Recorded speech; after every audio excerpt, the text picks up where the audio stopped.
Geelong. My name's Keith. We're here some of us are here for 2 days, some are here for 1 day. Swami will be here very shortly to do the formal part of the day.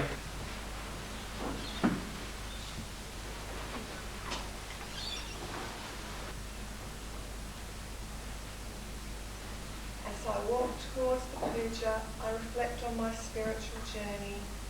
I visualise the sign of the swastika in my mind, the ancient sign of the Ganesha yantra, the puja that one does at the beginning of one's day, one's life, one's journey of evolution. I pranam my palms and touch my forehead in salutations to the puja deities. Each deity is an aspect of myself and my spiritual journey. Turning to Ganesh, the small figure with the elephant head, I reflect. Om Ganesh, you are the remover of obstacles. I must simplify my life, the first rule of Sodhana, spiritual journey.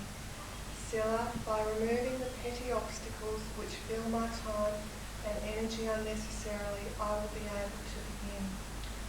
I offer you a flower so that I will remember Sila, simplification of my life. Then I turn to Sarasvati. She is the vibration that moves through the universe, the vibration of Akasha. Om Sarasvati, please allow me to come into harmony with the vibration of creation. I must find that vibration and remember to hold it with great respect and live within it. Salutation Sarasvati, I offer you a flower. I turn to Durga. Om Durga Ma, you are the mother teacher, goddess of intellect. You are the one who fights my demons, the demons that rise up to attack me on my spiritual journey. Help me to fight and overcome the demons of my lower emotions, fear, jealousy, anger, ego, etc. Only you can help me to overcome these demons and take me to the gates of the realm of Shiva, the higher astral realms of light. Om Durga Mother, I offer you a flower. I turn to Lakshmi, goddess of wealth. I ask not for material wealth, but for the wealth of knowledge. Help me to be unconditional in allowing the knowledge I receive to enter my mind, but also help me to be discerning, so that I may not be deluded by false knowledge, thus leading me away from the goal of my Sodhana, spiritual enlightenment. Om Lakshmi, I offer you a flower. I turn to Lord Vishnu, you who are the sustainer, Lord of the astral. I remember that I must be strong and fearless as I cross the vast ocean of consciousness. There are many dangers ahead for my mind and my ego. Lord Vishnu, I ask that I will be sustained on the journey, and most of all that I will not lack the courage of my convictions. Om Lord Vishnu, I offer you a flower. I turn to Lord Vivasat, known also as Surya, the sun god Pranapati, and I think about my vital life force. I need balance and health to allow me to enter the higher states of consciousness. Without that balance of body and mind, I will not be able to cope with the rigours ahead of me on the journey. Om Surya Namaskar, I offer you a flower. I remember that when I took my bath, I offered water to the rising sun as homage to the pranic energy. I turn to Shiva. Om Namah Shiva. You are the Guru's Guru. You are the Lord of the seer state. I remember that without the grace of a realised teacher, I cannot enter the realms of the seer. Here where my Raj Yoga begins. Om Shiva, allow me to learn from my teacher, to have not blind faith but active discerning faith, to listen without conditioning, and to follow in my teacher's footprints along the path of the Siddhartha. Om Namah Shiva, I offer you the blue flower you love so much, and to the lingam within your heart, Shiva, which reminds me of samsara, the continual births and deaths that I have had and will have on my journey, May they be lessened by the grace of the Guru. I offer a flower. To the masters who have gone before and who guide my every movement, and the masters of my lineage, I offer a flower, and my heartfelt gratitude for the grace which they have bestowed upon me. At this time, I also remember my own teacher, especially with great love. I turn to my Creator in the form of Universal Father and Mother, Oneness, in the form of Rama, God of all liquid works, and Sita, in the form of Krishna, God of unconditional love and teaching, and Radha. And I remember my goal, that of returning home. No matter what obstacle I put in my path, I will overcome it and dwell in my Father's house. I offer a flower and ask this day that I be a mirror of your light and love. Swami, and I remember you are the Master and I am the servant.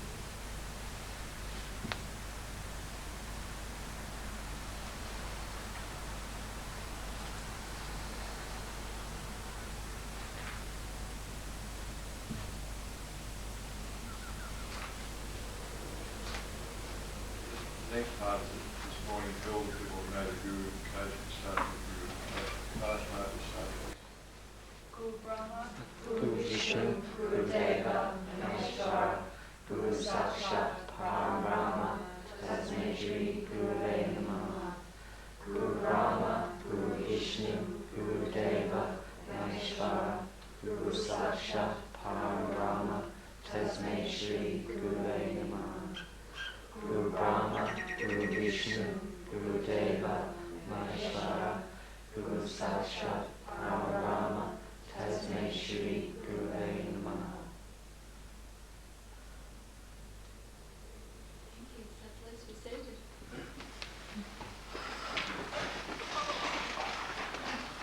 Those of you who don't know me most likely realise by now that I'm Guru Swami, and I welcome you here with love and grace for this weekend.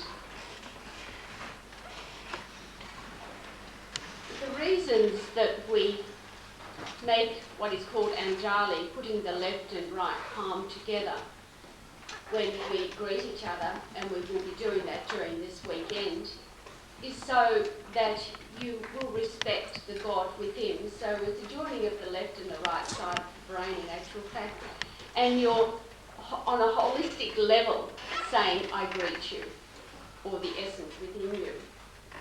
Now for the next 2 days we will be under the same roof, we will be having lunch together. Today, by the way, you're not having morning tea. And I hope that you respect each other over this weekend and realise that we're all here for a reason. The person next to you may not be here for the same reason that you are, but all of us are here for a reason to learn and to gain knowledge.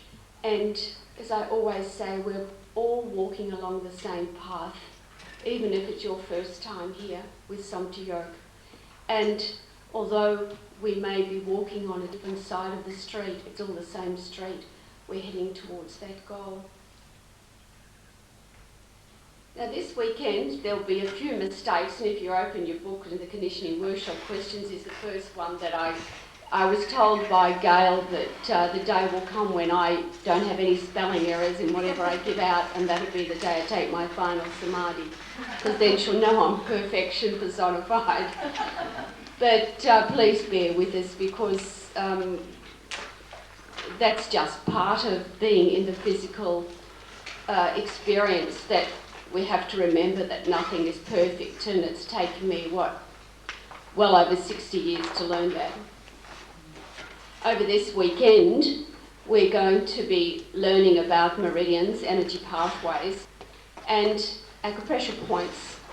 And we find that energy pathways are in actual fact the highways that lead from one vital organ to the next. And we always remember pressure points as being the bus stops along the way. So you'll be learning quite a lot of that sort of thing. You'll also be having a conditioning workshop this afternoon. Have to wonder, was Melinda conditioned to give that very nice puja ceremony that she gave? Very interesting. But what I would like you to do in the lunch hour is to read your book. Not the lunch hour, I think you only get half an hour with me, and sometimes I'll hurry it up to 20 minutes, so make sure when you're out there, eat quick. I want you to read that conditioning bit. It's very important that you do. And I'd also like you to read the piece on pranayama. Pranayama is not going to be entered into in any depth and detail this whole weekend, but we will be talking about pranayama, which is actually breathing exercise. Prana means life force, and pranayama, of course, is that life force contained within the breath. In traditional Chinese medicine, they say that all the energy which moves the meridians comes from the lungs. And if you have a look at all your, what Keith is going to explain to you in that meridian workshop, you're going to realise that everything does come from the lungs, and everything depends on the air we breathe. You're going to get homework. The homework is that tomorrow morning when you have a shower, I want you actually to have the shower. I want you to be absolutely in the moment, and I want you to feel what it feels like to be underwater, to have the water actually moving through you, because it's a very cleansing motion, a very cleansing exercise. And I'd like you to actually let it run from the top of your head down.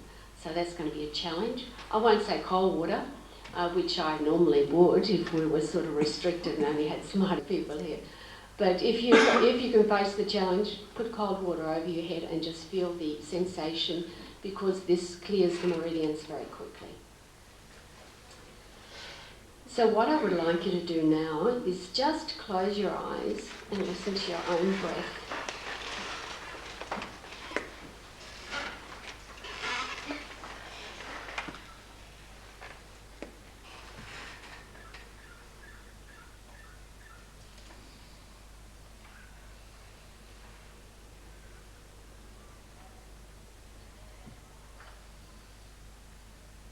Take a deep breath in and just breathe out.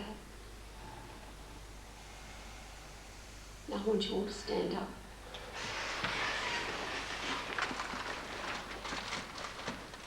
If you remember your dream, you will not be able to remember breathing. Is that correct? Has anyone in their dream found themselves gasping for breath or breathing in a dream situation? No. In Samadhi yoga or in yoga, actually the philosophy is that that is the astral state. You do go to the astral state. Of course, you have lots of dreams in between which are not astral states, but the mind throwing out all the stuff it doesn't really want to carry with it, and we hope that it does that very thoroughly, because when we leave this lifetime, there's a lot of garbage we need to leave behind. But there are times when you will have astral experiences, and everyone does have astral experiences every single night, where you prepare for the next day, or you just go home to renew energy, or you go for learning experiences.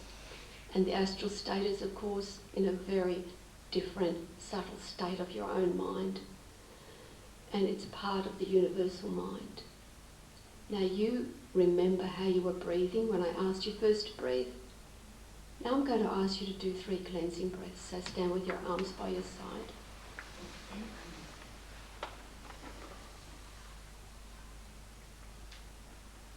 Hold your breath for 4 minutes. Okay, put your arms by your side. Put your hands a little bit, just really natural. Just open your feet a little bit. Now I don't want to see that, because that's not where we're going. I want the energy to go straight, and if we have the feet out, it's going to go sideways. Let's have it straight. Now, you're a vibration. Over this weekend, you will learn that you're a vibration, And at the end of this weekend, you'll be different to right now. And starting that change is this breath. I want you 3 times to do what I say. I want you to breathe in and take the breath from about 30 centimetres below your feet. Take the breath and use your mind to take the breath. So where your thought is, there is your energy, there is your life force. If there's no thought, there's no life force. Remember that. So you're going to breathe in, draw the breath all the way through the centre of your body up to the top, about 30 centimetres, and then you're going to push really hard all the way out through the soles of your feet. And then you're going to do it 3 times on 3 breaths. So let's go. Take a deep breath in, again, and out. Again. Out. Again.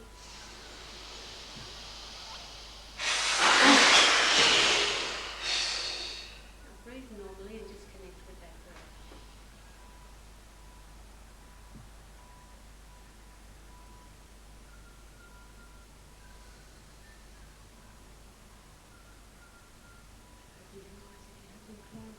So you feel a little bit different to when you first walked into the room. Remember that the breath is your connection. You need the breath for the physical life. Without the breath you cannot exist physically. You can exist on all different levels.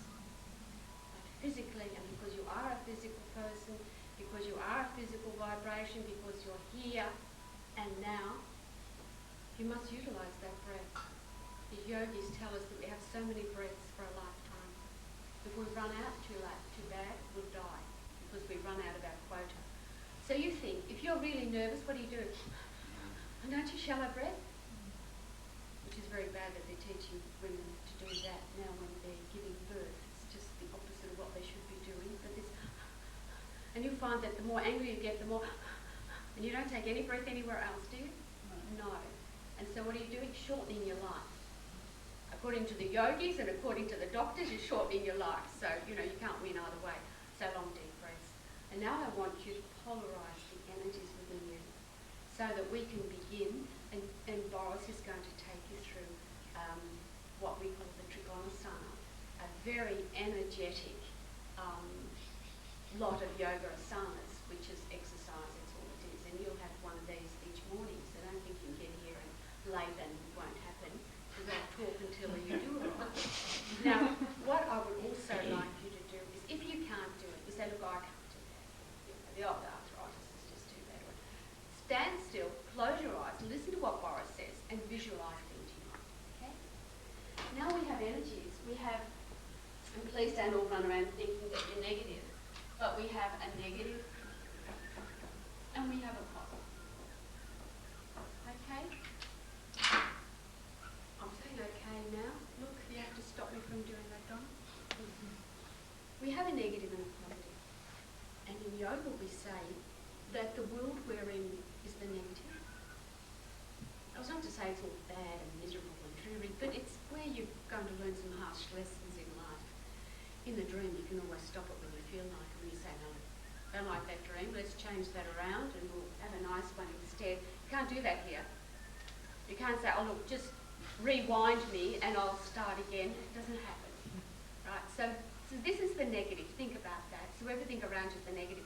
The positive is that energetic vibration that is so subtle that you can hardly feel it. Now, in this physical body, this subtle energy cannot rise up. It comes down. The negative energy goes up. When Boris will give you this, what we call the Trikonasana, the triangle, which read about it in your break, it's in the book, you'll know that this energy, one goes up called Shakti, the other one comes down. So what we're going to do now, we're going to get those two energies to move and come into the heart region. This is what I call to polarize you. Makes you feel really good. Now when Boris gives you the Trikonasana, you're going to be doing that. As you're standing, you're going to be drawing up with the breath, holding it here and breathing out. So these energies are going to move and come together. Let's do it normally, just without any effort required after, but I won't push you through that. Now visualise your body, but visualise it with your eyes closed as an energetic vibration, because that is what it is. And close your eyes. With your eyes closed, you're much more able to contact those areas within the mind. Subtle energies of your body, the energetic vibrations, closing out everything else. Now I want you to feel your body. Just feel it. Be aware of it from its top to its bottom, bottom to top.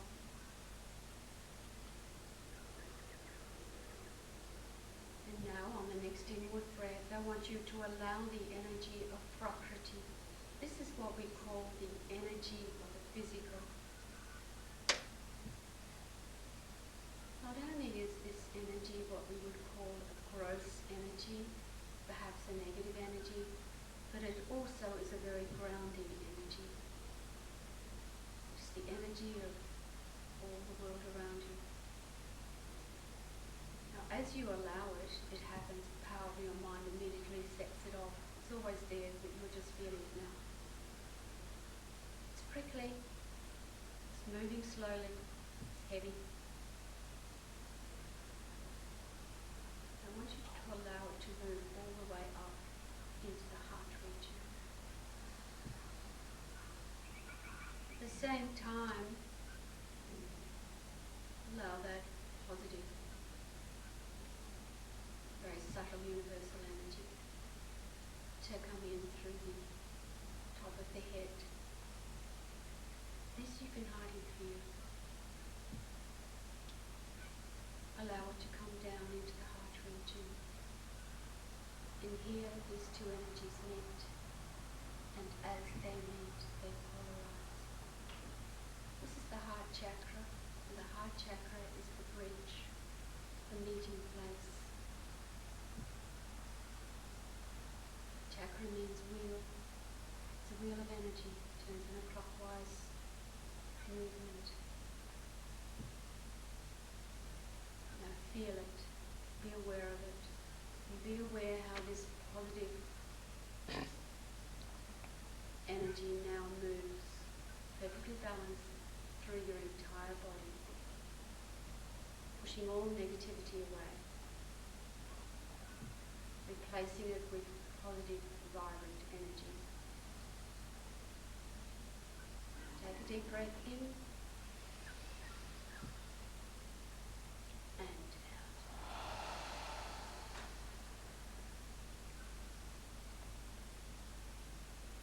And open your eyes and sit down. Now I think you will feel much different, very different. Very interesting because where's the stick,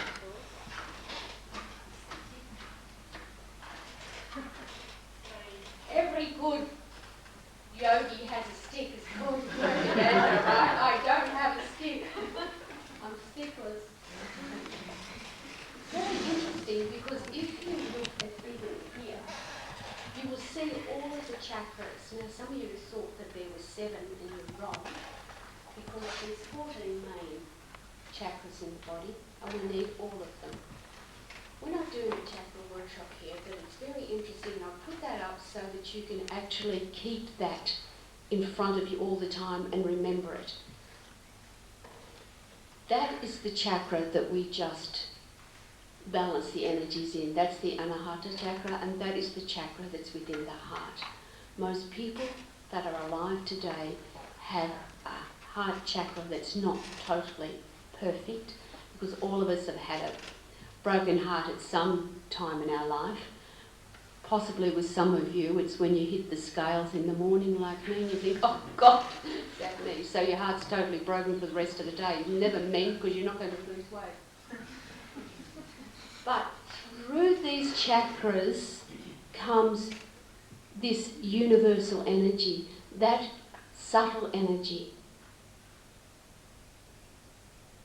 It comes in, and I don't believe in chakra breathing because the chakras know where it's needed. So they transform this energy and move it where it's necessary. But there is a place at the top of your head where this energy is going in all the time. And this is the one that's really quite powerful, and it's very quite interesting, and that is the one that changes you on a higher level and sustains you on a higher level, because those chakras are not necessary when you die. They close down. But this energetic here is. So that's a little mystery for you to think about. And I'll hand you over now to Boris. You thought you were going to get a cup of tea. No. No. You're going to go to Boris. So, thank you.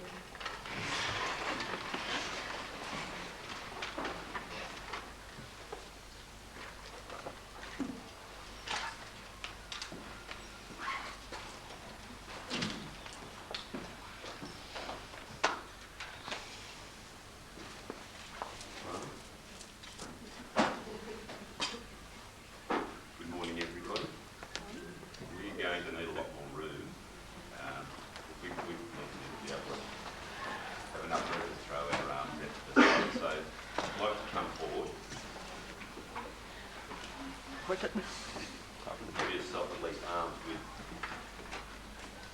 So you don't bump into the next person. It's going to be quite difficult here.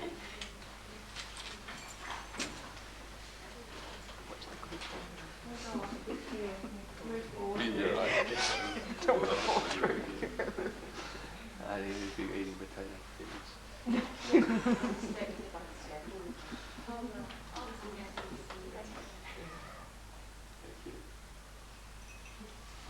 Okay, I think it might be a little bunch up in the middle there. Yeah, stagger yourselves a bit, so just to ensure, like one step forward, like if you're in a line of people, just one step forward, one step back, etc. We've got quite a program here.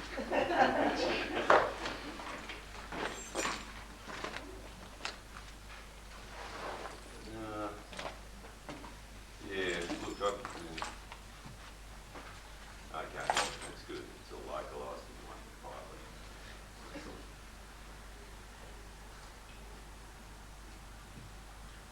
All right, we might start this with, we might recap Swami's cleansing breaths there. Very good way of coming into the Trikonasana and the warm-up exercises. So if you'd like to keep your feet really close together. Standing nice and tall, the kneecaps are quite tight, the thighs are tight.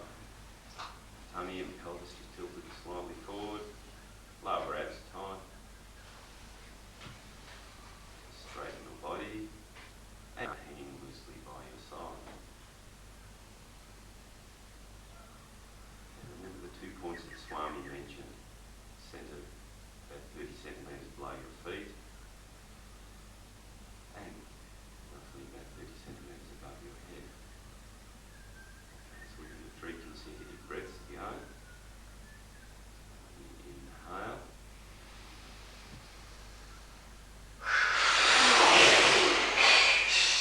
Consecutive breath, drawing up from your feet. And back down, and one more time.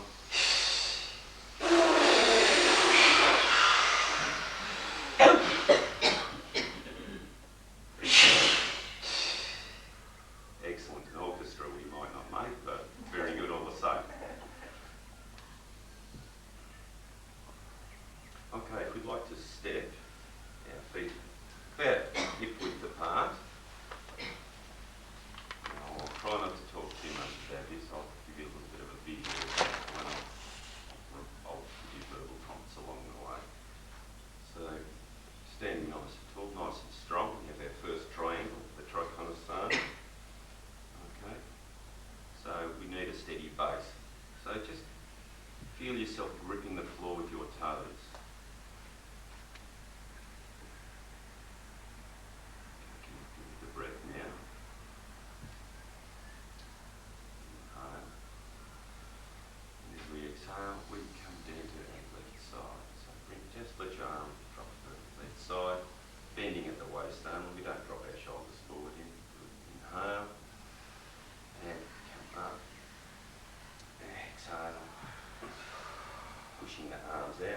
fingers together, top arm parallel with the ground, inhale.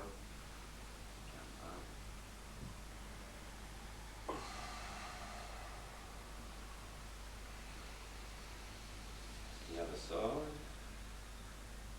That me already, wasn't it? Okay. See if you can get your arm parallel to the ground. The top arm comes right over your head, stretching through the waist, pushing to the side that your fingers are pointing. Inhale. Go.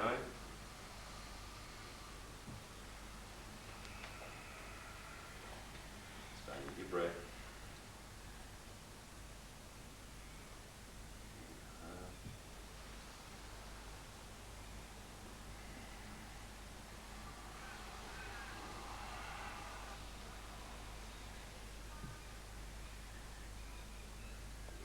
Just comfortably extending our boundaries a little.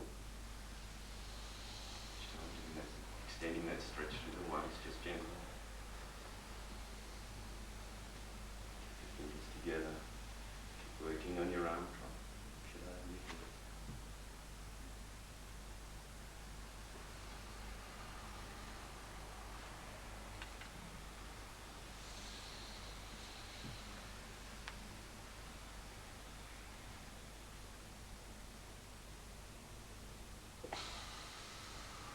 Extending to Tadasana.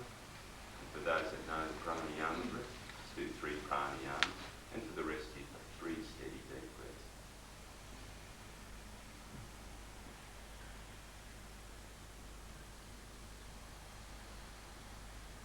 Feel how we've stirred up that energy within us.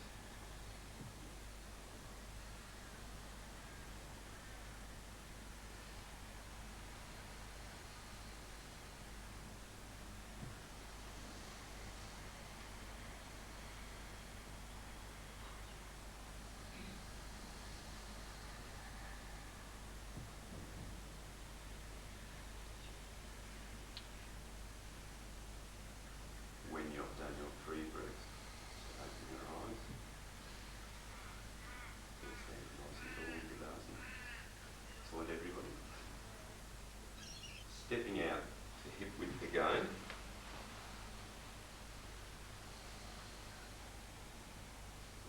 And we'll step back into Tadasana and check our posture once more. We'll inhale and we'll clasp our fingers over our head next.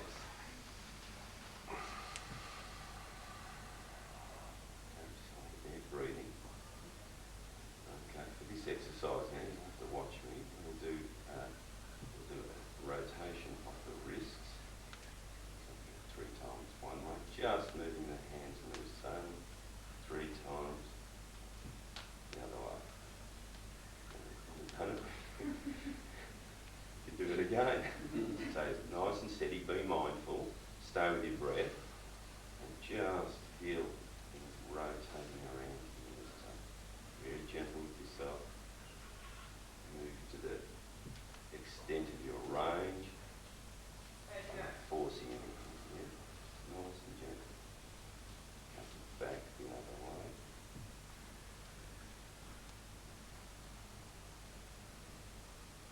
When you've done that, continue holding your arms up in the air. Now this time, you have to watch me again.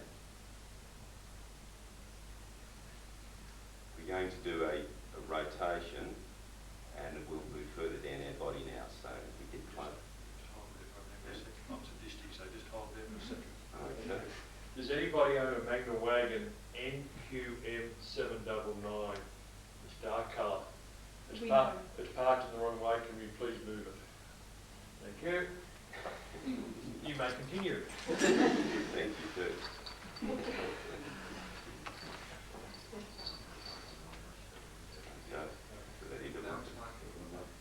Get back to the business. All right, now this time we're going to move our arms and our shoulders, but we've got to do it in a manner as we support the rest of our body and to enable us to get a good stretch. So just watching now, don't do it. So not standing nice and tall. I've got my head slightly tucked in, and that's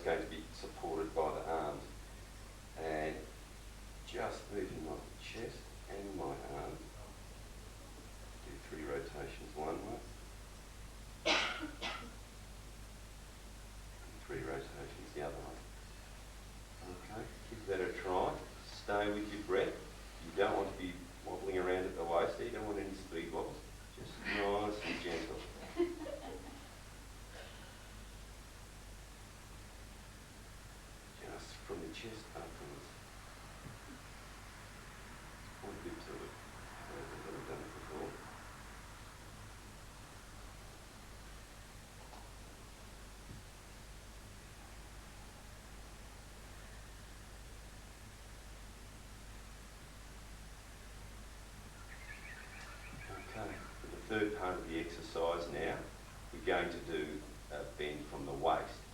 So there's a few little tricks to pick up from here. We don't arch our back as we're pivoting backwards. Okay, we counter it by keeping our chest up. So watch me now. Bend at the waist. Control the movement from my legs. I'm not arching my back as I come back because it puts a bit of strain on the back. It helps keep it connected. Okay, give that a go. So that's it. Let's try that 3 times one way. The giant mix master. Blades going in every direction.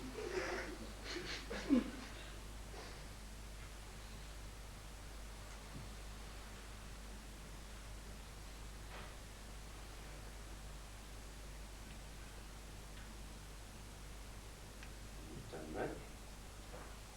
Bring your arms down by your side and do 3 deep breaths. Feel how much you've energized your body.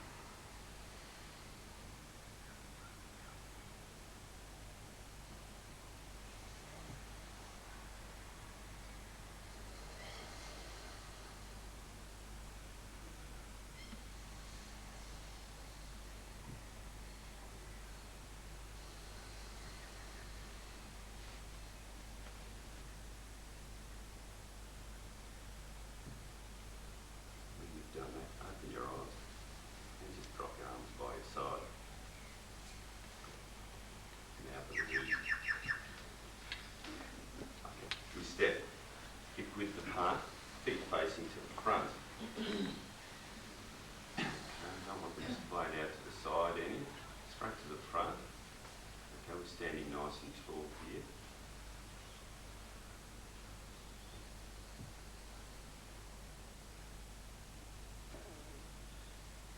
Now what we need to do is actually get a bit of a grip on the carpet with our toes, standing strong. The base has got to be strong. Okay, and we straighten up our rib cage and our spine, standing tall. Okay. Now turn your left foot no more than about 45 degrees to the side, inwards, and now your right foot, you turn 90 degrees. Got that? Yeah. Okay, now we turn back to the front. Okay, we're facing the front, straightening our hips. Nice, steady, strong through the legs. Full control. This is really important. Try and control it from the legs. So we're continually straightening our spine, straightening our chest, shoulders to the front.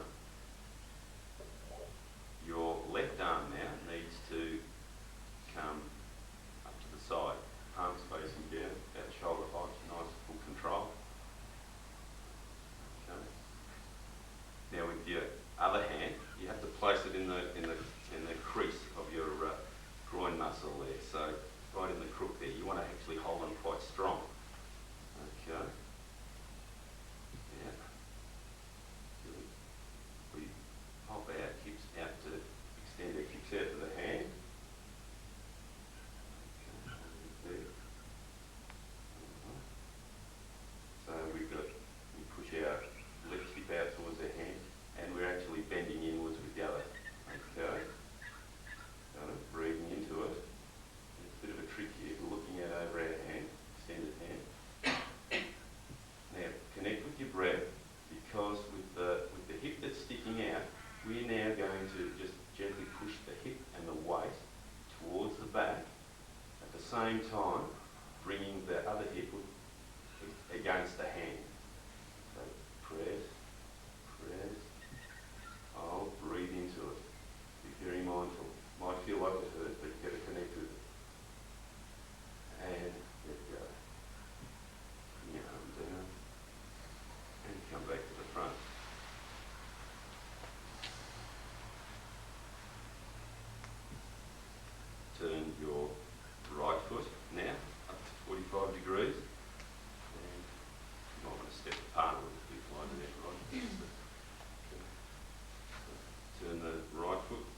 45 degrees.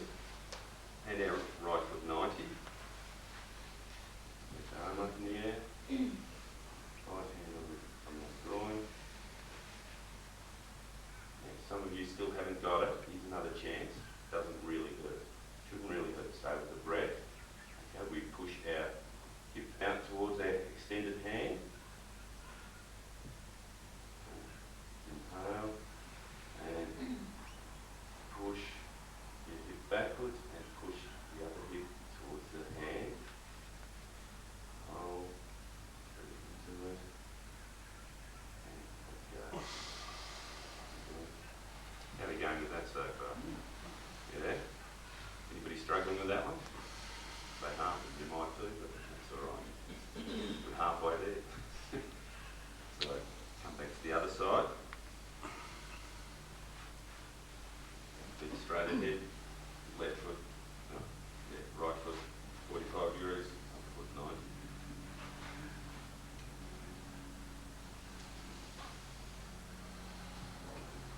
Yeah. Form. Inhale. And as you exhale, shift back and forward at the same time breathing.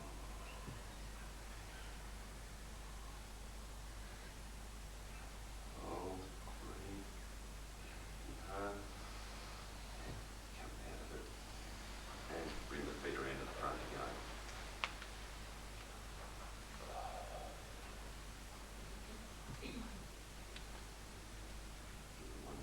One more time each side. First foot 45. Foot 90 degrees. Okay, we're straightening up, straightening the spine, bringing the chest forward, standing straight onto the front. Stand the opposite hand, fingers together, palm in the crook of the hand, push the hip out, and bring in, and push it out, and continue breathing. Hold. Let's exercise that waist. And front.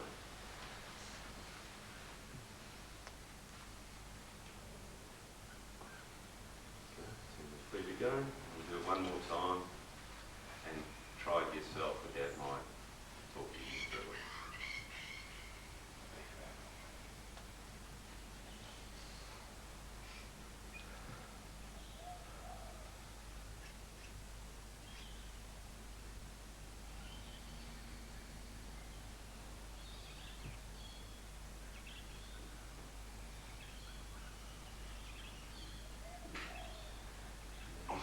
Stand into Sodhana and do 3 pranayama breaths.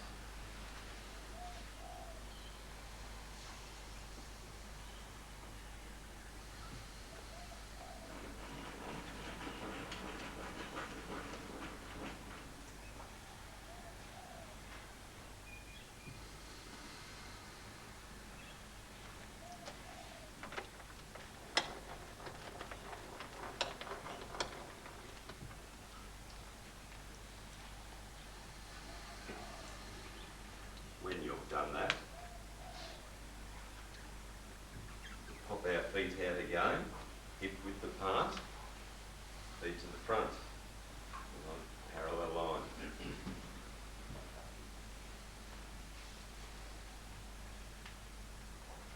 Okay, nice, strong, steady on your feet, strong through the hips, knees tight, thighs, buttocks, lower ab. Standing nice and tall. Inhale, and we bring our arms up to the side.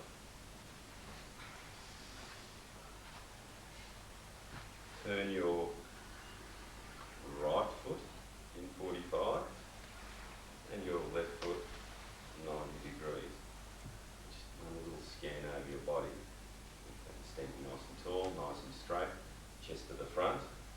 Your heels are in a line, and if you look over your hands, you're on the same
with your breath.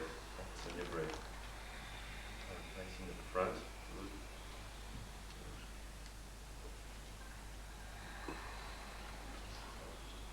Breathe in. Exhale. Come up. And Tadasana.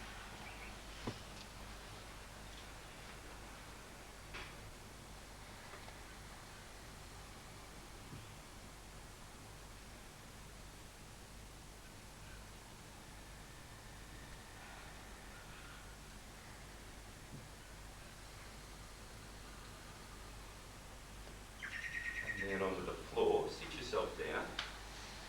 This is one of the meditation positions. It's the Ajuna pose. You tap your left foot in just as you would when you meditate. But the right leg is in a straight line with your groin. Okay. So we rest our left hand on our left knee and we rest the right arm across the top of our. So you come the other way. So switch your legs around. That's it. Put your left hand on your right knee. Stay with your breath here. Imagine you're surrounded by a golden cocoon of healing, balancing energy, very warm, healing energy. Picture that cocoon. Keep checking your posture there, trying to sit nice and tall. Keep your back straight. Now, as you inhale this golden light through every pore of your body.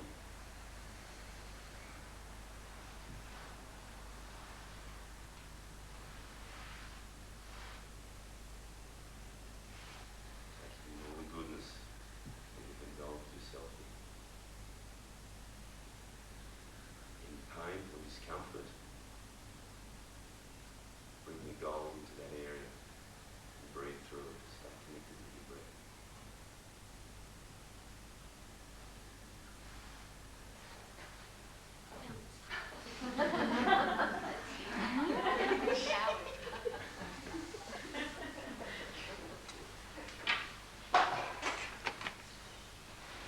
You may ask yourself, what come we call Raja?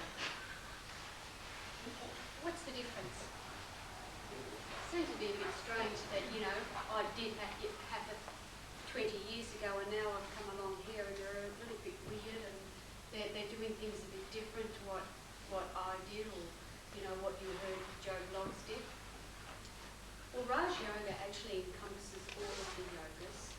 Raj Yoga is said to be the king of yogas, and I've written about it in the book, which I'd also like you to read.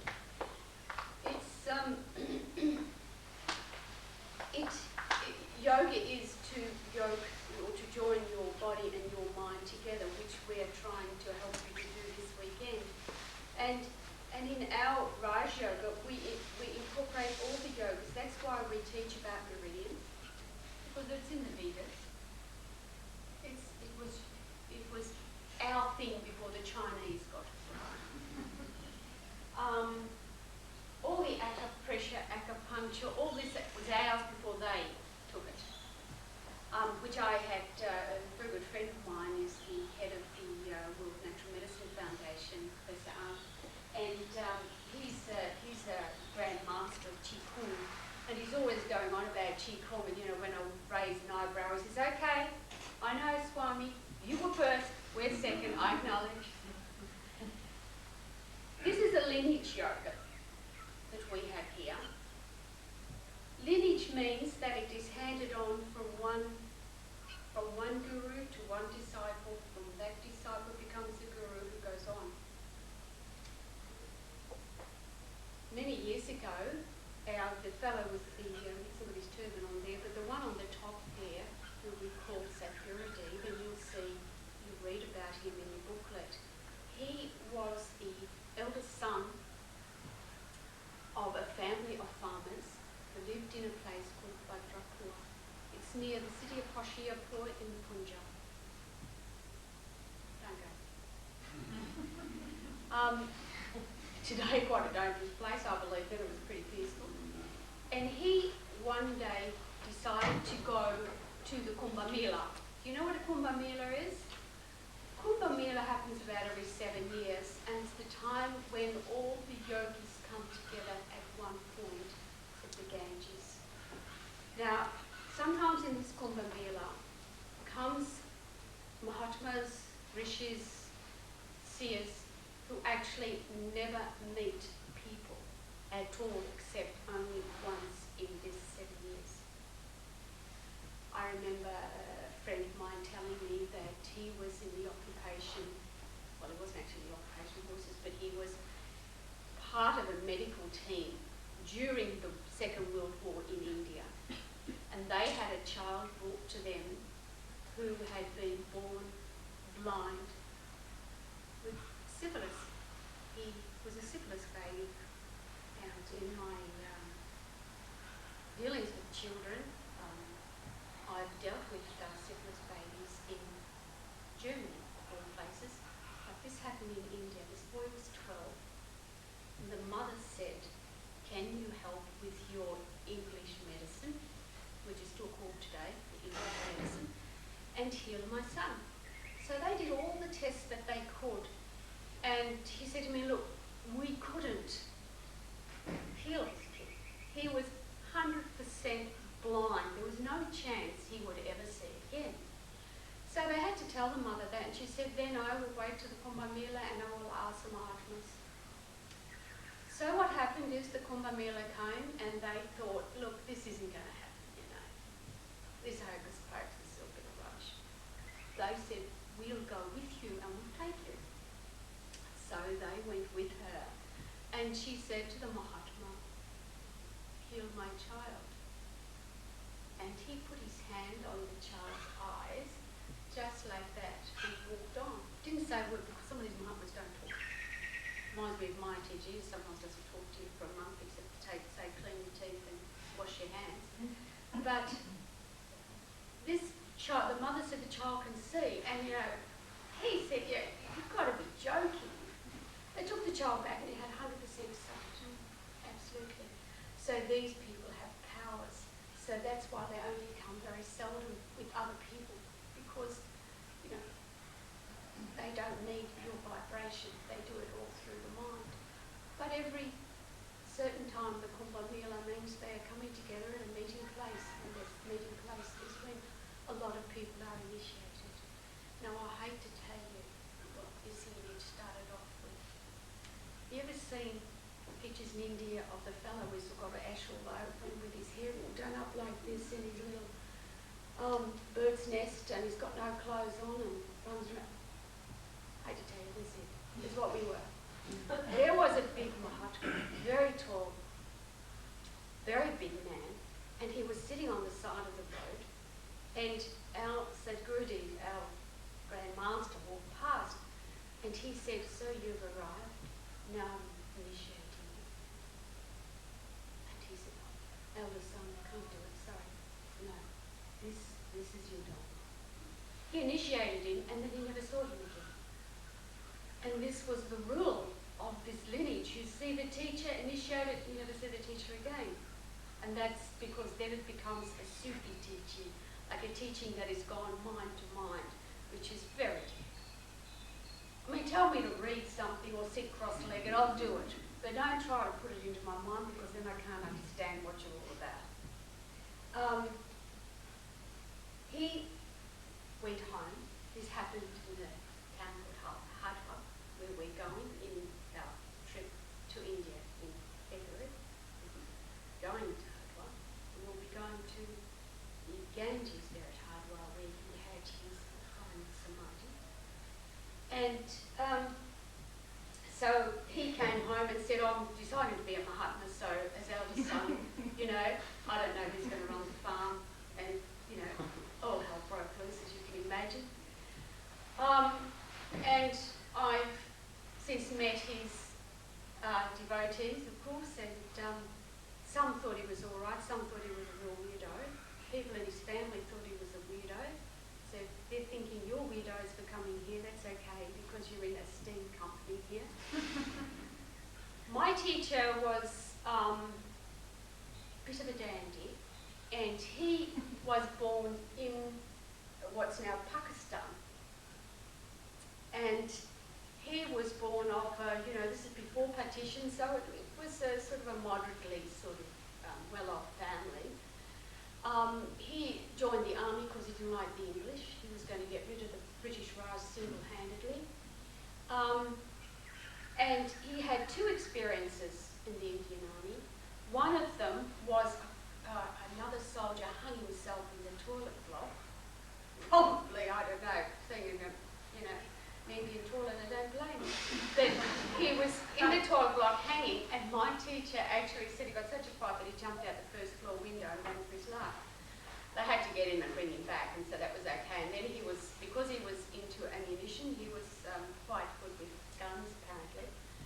He decided to, get in this and get to war with the infantry and all the rest of this, but lazy, I don't know how he quite got that far, but anyway. Then he saw a lot of dead people, and he just said, well, why?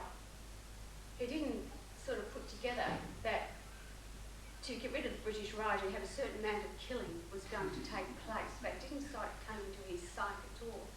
And he decided, he was given a book by Durgananda, which is called Raj Yoga, which we recommend that you read only one of our instructors, because it can really lead you astray. It's very sort of strict, orthodox Hindu way of doing things. And he decided he could no longer be at war and he wanted peace, he wanted to be a Mahatma. Now only does it happen in the Indian Army that they're all standing at attention and he is repeating the mantra, whatever, that he found or thought, and it's just escaped me now what he kept saying. And the head officer came past in an inspection and he's going, so he said, well, soldier, what do you want? Why? I want to be liberated. I want to leave all this behind. I want to find enlightenment. Well, said the officer, you must meet my wife. She has also the same thoughts. So he invited home for dinner. Can you believe this? So this guy goes home for dinner. And what happens then in the end, of course, they gave him compassionate discharge to find God, and he left. And he decided to find God in the front lawn of his brother's house in Delhi,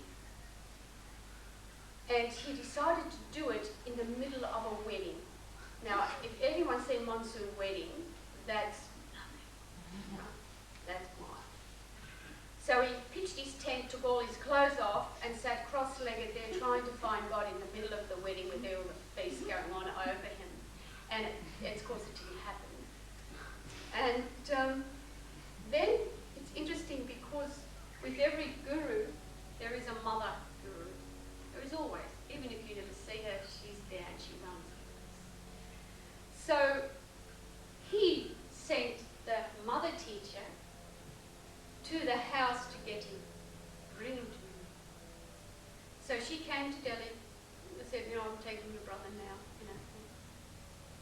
We'd say, you get a life, but she came and says, I've come for him.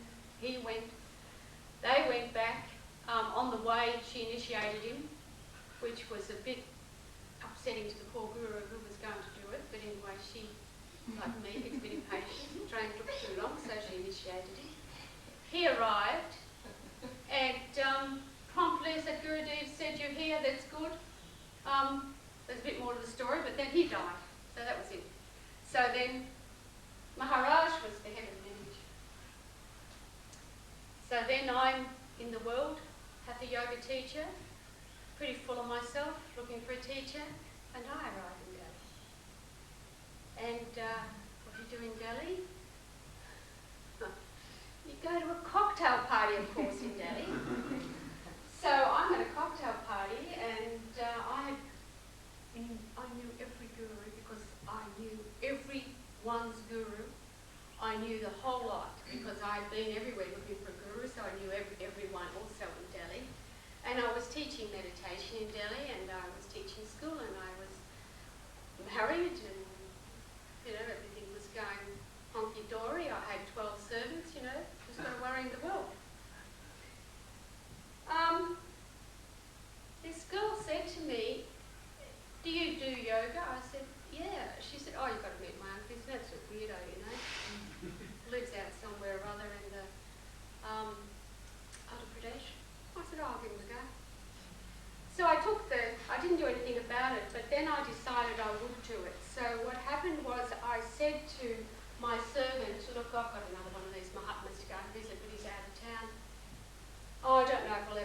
him, what do you take to a Mahatma? And he said, you know, rice, sugar, tea.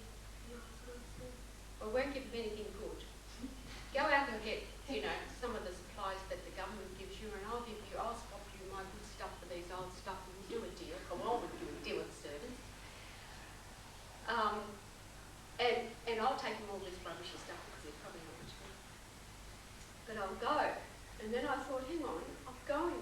How do I get to this guy?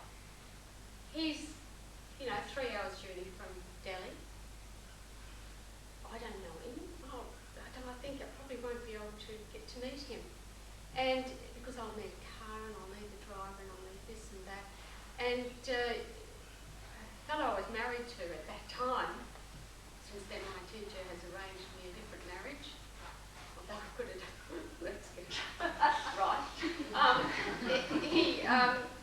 He came home and said, I had written to Surinder and he'd said come on this Wednesday, and there was no way I could have gone on that day.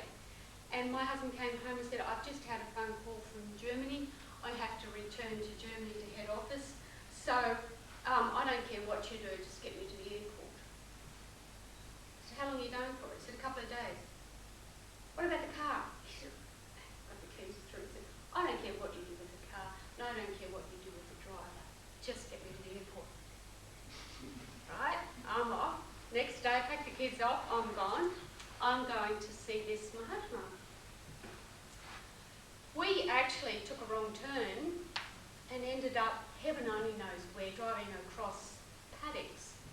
Now, you might think that can't happen, but it can in India. Because I had a driver who I used to say to him, turn right, and he would turn right. Wouldn't matter if there was a building there or there was no road, he turned right. He didn't actually have the common sense to say, we'll get to the road and turn right. So we ended up in a village that was infested with smallpox. And I said, it's not the right way, I tell you that I'm going this way. Because previous to that, a couple of weeks beforehand, I'd stood on the ruins of Chupakabak, which is in Old Delhi, and I had said to my driver, what's in that direction? And he said, madam, that is UP, Uttar Pradesh. And I said, and there's my teacher. But I didn't actually at that time, because of my loud mouth, I suppose, and my impatience, put the two together. So finally, we arrived. And I said, he said, we have to go to the temple, madam. I said, no, we don't go to the temple. We got to go down here, just near the sort of canal, down the canal. So we had this argument, but Mahatmas live at the temple. This Mahatma doesn't, he's living here. Why, I don't know. That I thought that, and I asked him to stop the car, and it was right outside the door of the ashram. Previous to this, my teacher had got my note saying that I'd condescended to come. And he said to he prayed in English, Maharaj, I don't want this foreigner. Don't let me have this woman. I don't want a teacher. A woman is pedantic. No, I don't. And that night he had a vision, and the goddess Devi appeared before him and said to him, stand up and make me halava. Surinder, I want to eat halava. So he made the halava and he put it aside. Then I arrived with my gifts. I said, here, I've got these gifts. And I thought, I can't believe this, something is weird here. I'm feeling very much Chinese. Doesn't look anything like it used to then, because there was a little garden and he, for somewhat of an Indian, he had a nice toilet. I think it was clean. And he looked at me and he said, in future when you bring something, in future when you have the idea of bringing me something, he hadn't opened it, he said, don't. Because the quality of the food you must be eating is terrible. I thought, yeah, okay, so I thought about it small. And then he said, what do you want to eat something or drink something? I said, stand up and make me halava, Surinder, I want to eat halava. and I was graded as the dean. So that was how I met my teacher. A couple of years ago, my teacher told me, now you are in charge. Pretty difficult to do. But now I'm the head of that lineage. And it is called Samata Yoga. No, I always say Samata Yoga. It's called Samata Yoga. Samata means oneness. True word is Samata Samashti Dharma, and the true meaning is in your book. And as we go through this weekend, you'll come to understand more Samata Samashti Dharma. Now, why do we call it Samata Samashti Dharma when it's Raj Yoga? Well, if I belong to the family of Browns, my surname would be Brown. If I belong to a family called Smiths, they'd be called Smith. But we belong to a family called Samata, which means oneness. Now, in India, there's a political party actually called Samata, can you believe it? But ours is the spiritual connotation, which means oneness in all. Dharma means your duty in life. Dharma means being true to yourself, which is really quite interesting, isn't it? When I was a little girl, I didn't have the privileged upbringing of my predecessors in this lineage, and I quite often would hide under my bed and close my eyes very, very tightly and wait and see a castle. And from the castle came a man in a long white robe who would lift up his dress and hold up his stick and run down to the bottom of the stairs and save me, and I would go to sleep. After I'd met my teacher a few times and given him so many tests like paint the place blue, building walls with bricks around him, I knew all the tricks because I was teaching meditation, so I knew how to get there. Say this, say that. One day he said, why have to build all these bricks? And I thought, oh, he knows. Okay. So now I want a temple, and I want it blue. And when I arrived there and I could see the temple, and it was blue, he'd made this little temple, and I said, oh, it's blue. He said, you wanted it blue? Are we finished now? And I said, I was testing him, he was testing me, but he was winning and I was losing. One day we went up to the temple, which had become a very important part of my life, and I had a heart problem. And he, although he's 83 tomorrow, annoys me because he has so much energy, and he ran up these 220 steps like you couldn't believe it, and and he's saying, go, walk this way and that way, and it'll save you. And I'm thinking, altitude sickness, oh my God, what am I going to do? What am I doing? What am I doing here? This is ridiculous. And this old beggar started to ask me for bakshish, which is, give me something, and I said, no, I speak many Hindus, I told him to get lost. He wouldn't. And I was getting really frustrated with it, and I looked up, and my teacher had his back to me, and he turned around and he lifted up his skirt, and he held the stick in his hand and run down. He held the hell out of this guy with the stick. And I'm going, oh, well, it's hard to be a Mahatma, it's my military background. And I said, you're my teacher. He said, finally, now we've established that, let's get on. It's interesting, isn't it? So what I want to tell you about destiny is important. And it's up to you.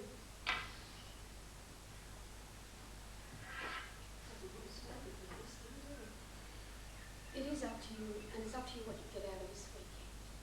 I hope that you read the booklet and you see what the yogas are all about. When he said to me finally, I'm going to teach you. Well, I said, I'm very good at teaching. He said, you know nothing. Forget this, you must not teach again. And I didn't for 15 years.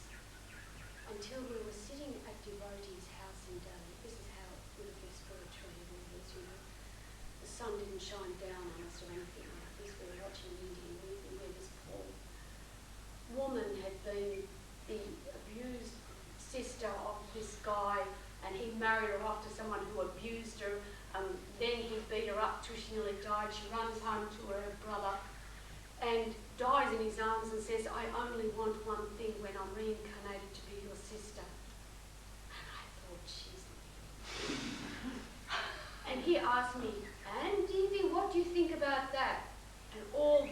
everyone looked at me and I said, "Oh, she's not Western, is she? She's an idiot. She really is." And he said to me, "No, it's time for you to go and teach." I said, no. Now look, no. True personality is an introvert, so I'm saying no. And he said, "Yes, you will teach this yoga." And so I decided, how can you teach it? Should I sit cross-legged in Burke Street totally naked? Oh, by the way, the old guy said, "Guruji, put clothes on us." He didn't like the idea of us all running around naked either with a bit of ash. So I thought, do we sort of, what do I do? And so I devised the yoga teachings to enable you to see the difference between different states of consciousness, so that you can see the gross and the subtle, so that from the gross you grow a healthy body into a healthy mind, into a healthy soul. Because in Raj Yoga we deal with your soul. The body is only the means to it. It's your vehicle, the vehicle of your experience. It isn't you. It's what you think you are, it's what you've become. It mirrors your soul, and your soul is not pure and perfect, otherwise you wouldn't be here. And that's another thing that we're going to learn about this weekend. So I'm going to give you a little relaxation now, and I'm going to ask you to lie down. If you don't want to lie down, please sit down in one of the chairs.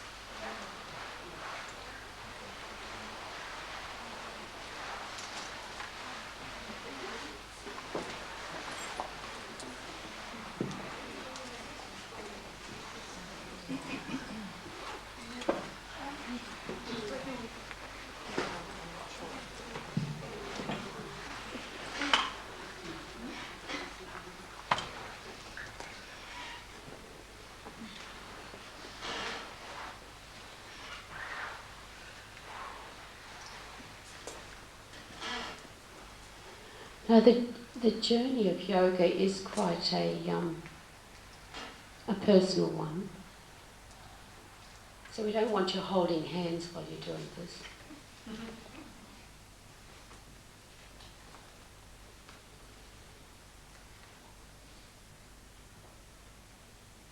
Now, I want you just to raise your head and have a look and see if your nose is right in the middle of your pelvic bone and the middle of your heels. So that makes sure that you're absolutely straight. If not, we've got a good chiropractor we can send you to. Put your arms by your sides, palms up.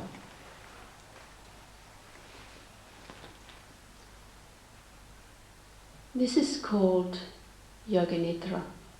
Yoga Nidra is a time for you to relax down the organs of action and perception and the senses. We don't need them when we journey through the mind, and I'm going to take you into the subconscious frame of mind.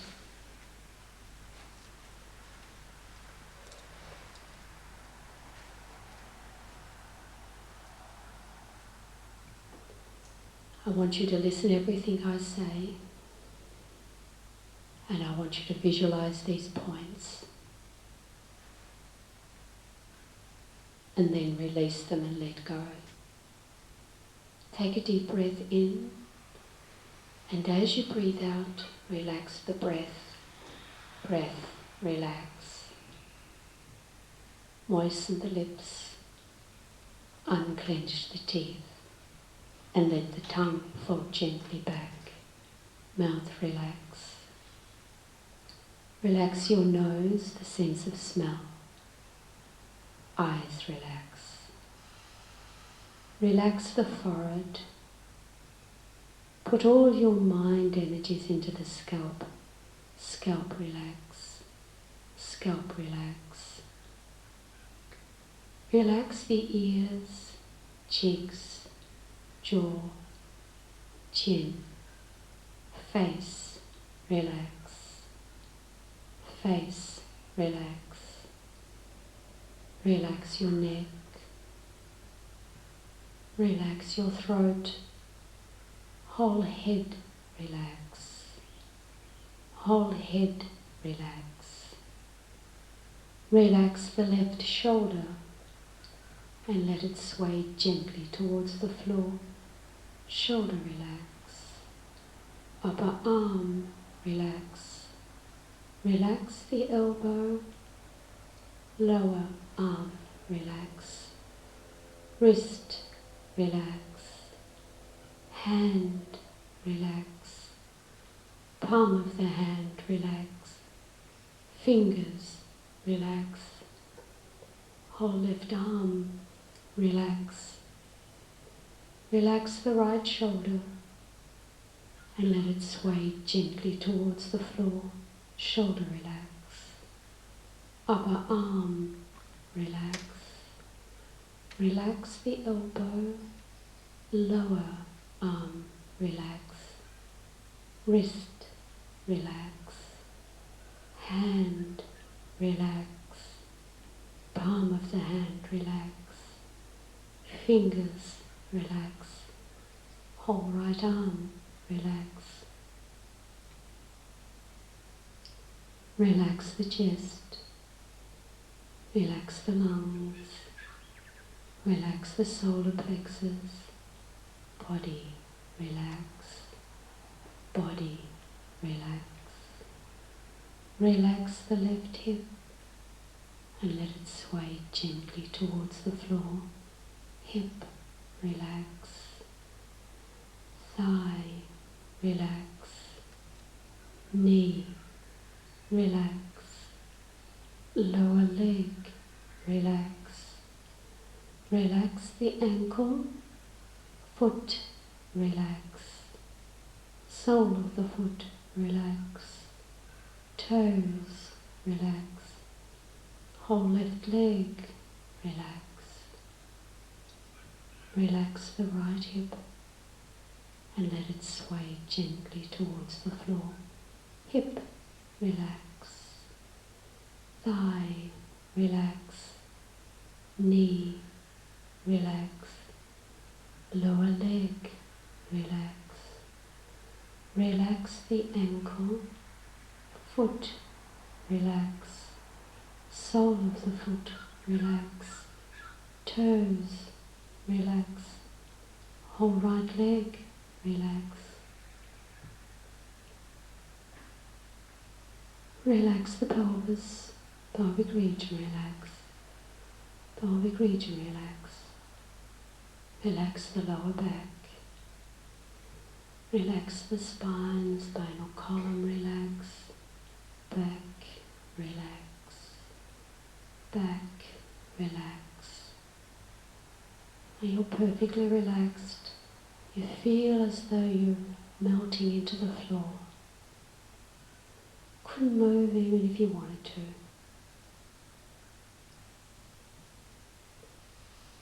Now I want you to relax that physical mind and move into the subtle realms of your subconscious state of mind. You are beyond this mind. You are mind of the mind, creator of thoughts. You are your own creation. You are what you have created. I want you to visualize yourself in a room. This room has an open doorway. Beyond the doorway is a path. I want you to move along this path, and I want you to see yourself walking towards you.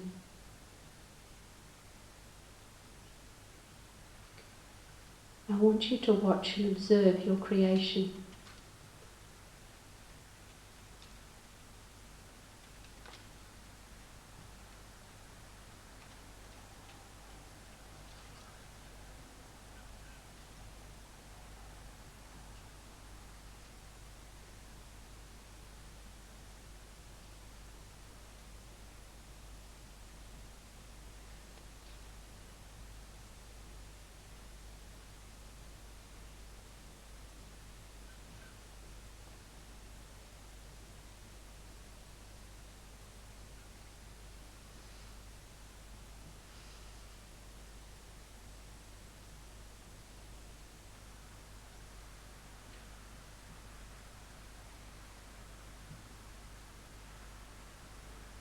I want you now to return down the path to the room. Come through the doorway into the room.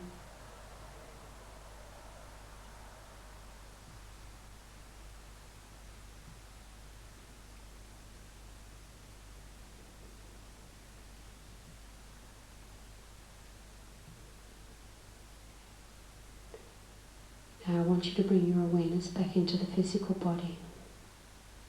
Bring your awareness now back into the physical body. Don't move.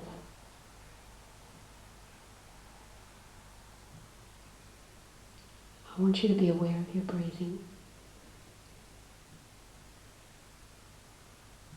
I want you to be aware that breathing is connected to your life force. I want you to make it now stronger. Yogis tell us that when we breathe aware, we will breathe in the vibration along with the knowledge of all that has happened in the universe so far and all that will happen.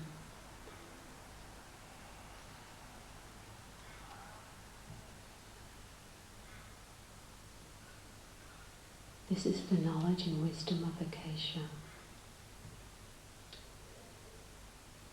Now I want you to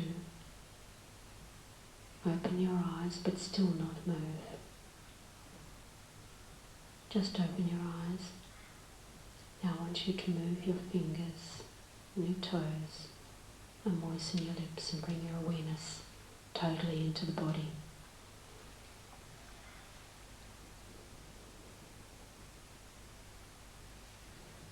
And because you're so close together, don't have a big extended stretch, but put your heels together and just have a bit of a stretch. And only when you're ready, using your arms to help you sit up.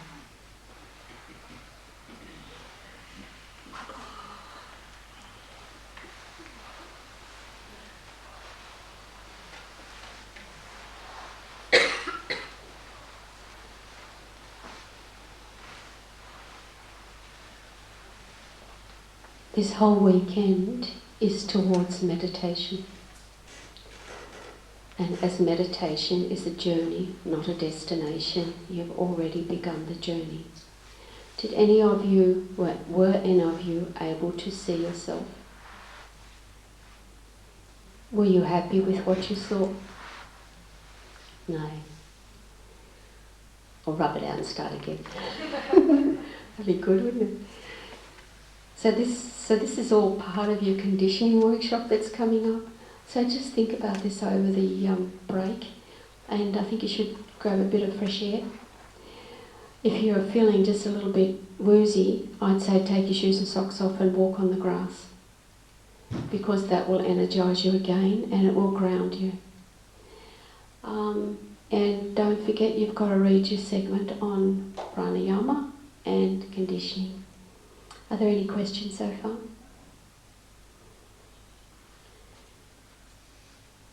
Some of you couldn't go into Yoga Nidra and couldn't let go. That's because you're afraid to look at yourself.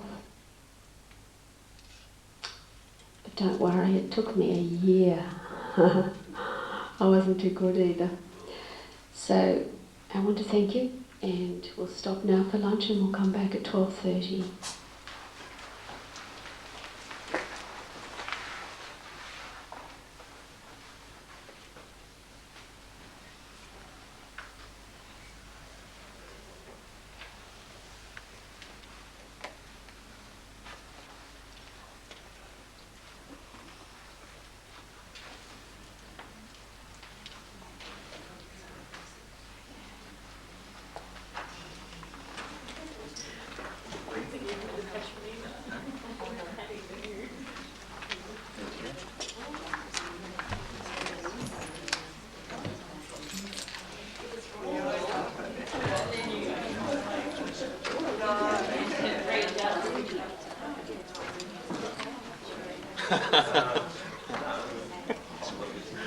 G'day, great. It's still on. Is it? Yeah. Andy or Christy will be giving an experience talk on how on her path to the journey where she is right at this present time. So I'll hand you over. over to Srishti.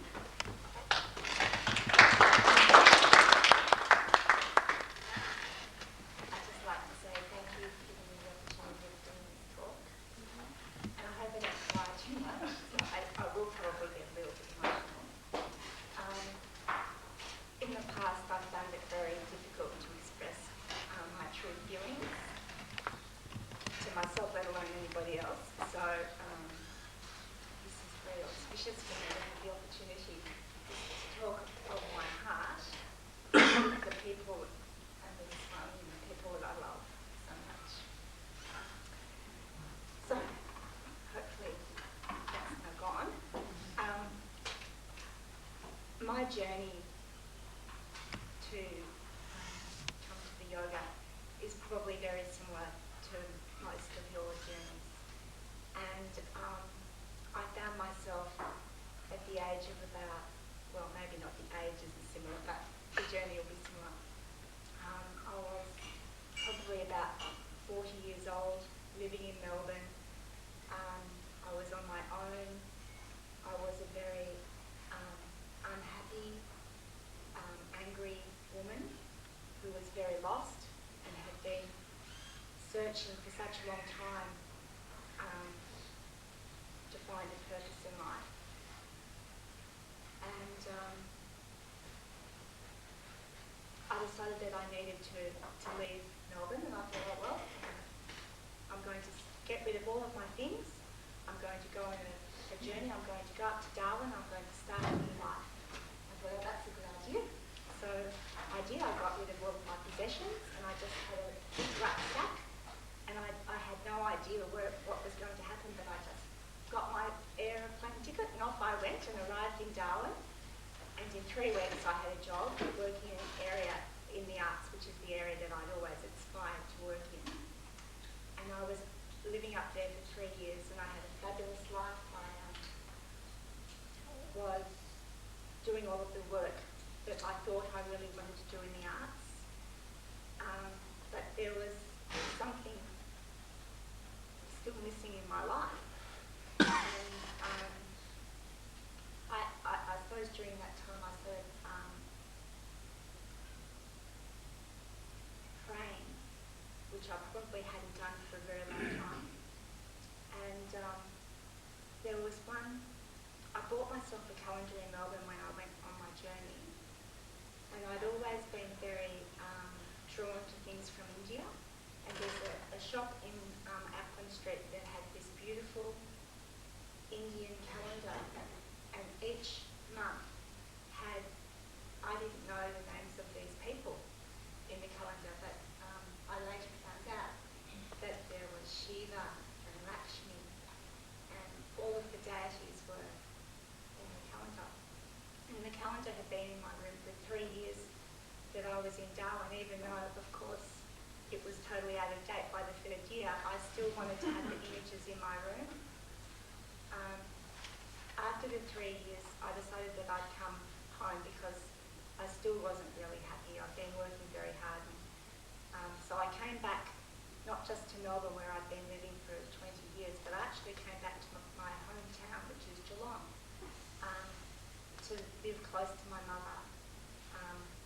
But I'd actually left Geelong such a long time ago. I really had no friends here. And I decided that I would start to do maybe some yoga lessons. And very coincidentally, there was a yoga centre just around the corner from my mother's house. So I went to the yoga centre, and the minute I went there, the minute I walked in the door, I met Pete, and he started to talk to me, and I knew I was in the right place. Anyway, that's really my journey of getting to the yoga.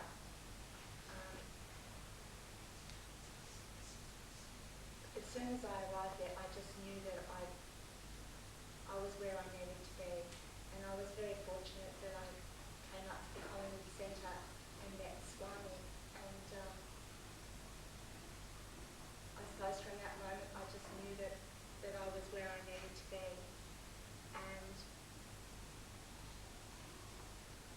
all of the teachings that I've learnt,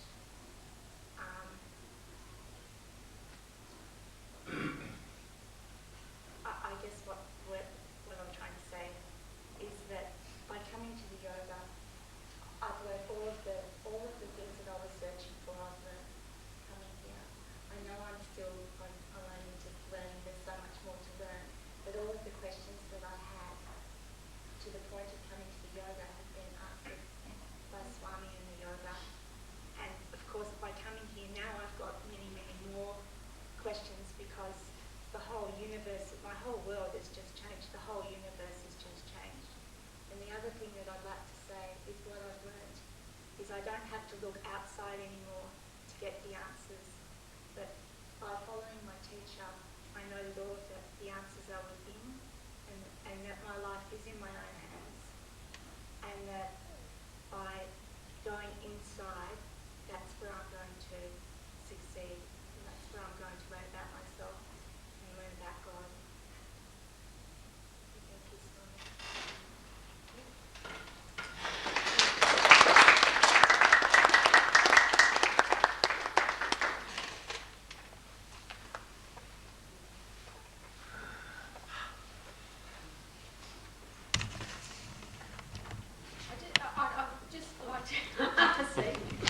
I just would like to say something about Srishti, about her journey, which is possibly the same as a lot of our journeys.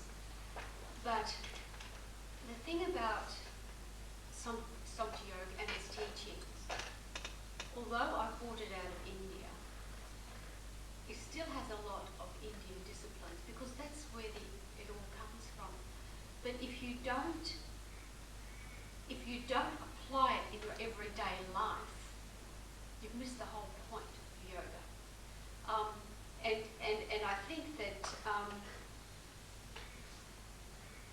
the way we teach it in Samata Yoga is not that, put the guru on the pedestal and, crawl up. I think some disciplines, I know most of them, you've got to crawl up or you've got to lay on your stomach and you've got to revere all the rest of it and just, think of the teacher and, Om Manar and you'll be fine. That's not the way Samata Yoga is, or Samata Yoga. It's not the way Samata Yoga is. Samata Yoga is to get your act together. Live. Because if you don't live your life, you miss your experience. Now think about this when we're going through conditioning. If you don't live it truly, and be true to yourself, you're going to miss it. And this is, not everyone has the opportunity to be incarnated. Think about that, and then you'll find out why when you come to our next weekend in November, isn't it? So I'll put you over to Keith on that. Thanks very much.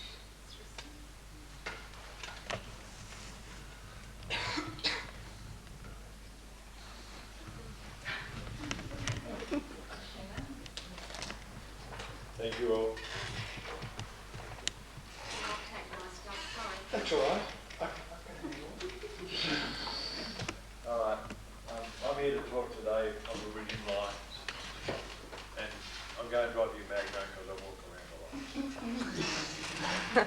All right. The first question is, what is a meridian line? In the front of your book, you'll see what are meridians. Next question you probably ask yourself is, how many meridian lines are there?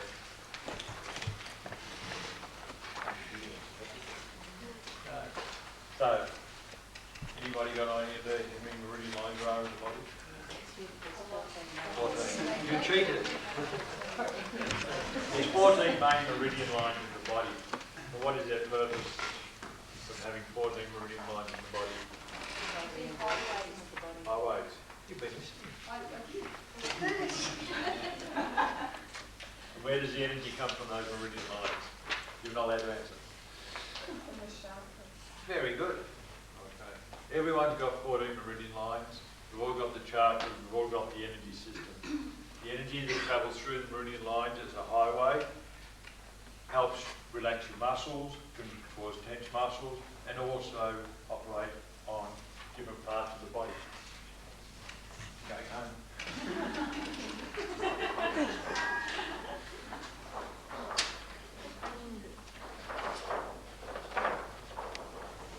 This chart shows you the meridian lines on the body.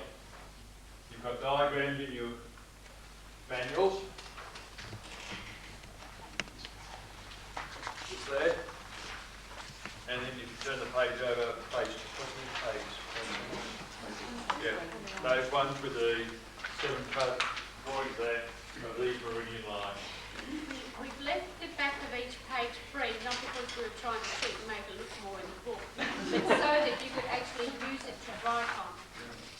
got it close to the subject matter.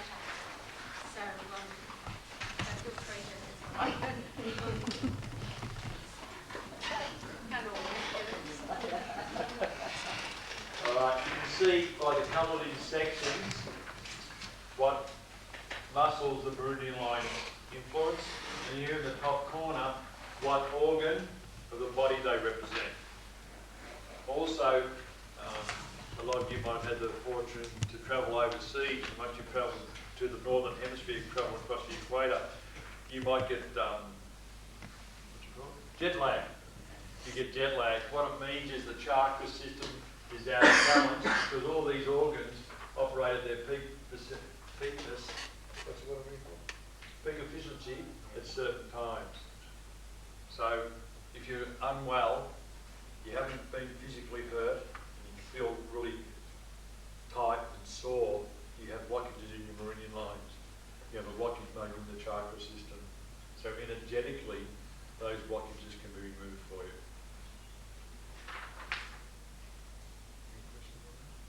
I'd just like to add something to this. No, I can't shut up.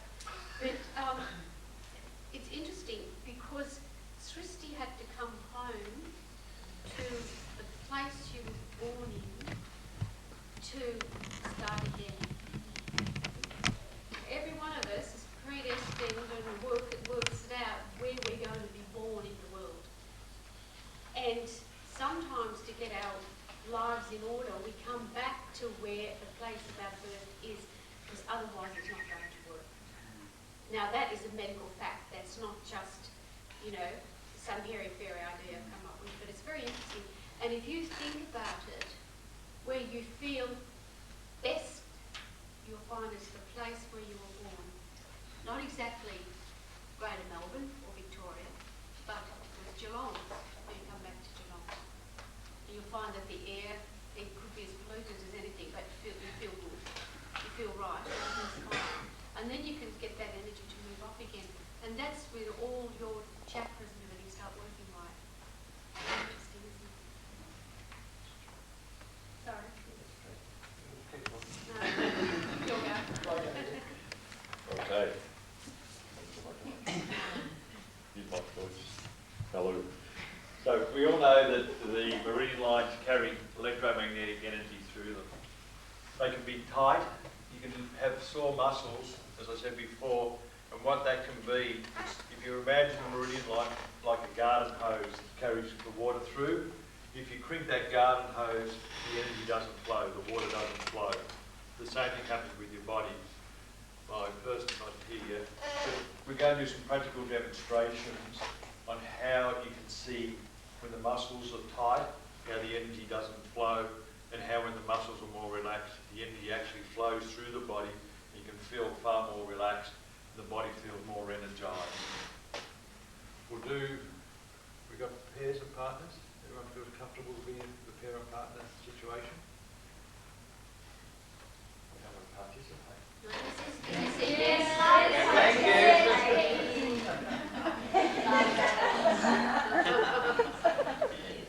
Sorry? Well, you're going to do something because Lois wants you to do something. So please pair yourself up. And we're going to do what's called the central meridian line. God, you can help me, Lois. You like to be out the front. Only one question first. Are you sensitive to energy? No, she's not. Okay, get it.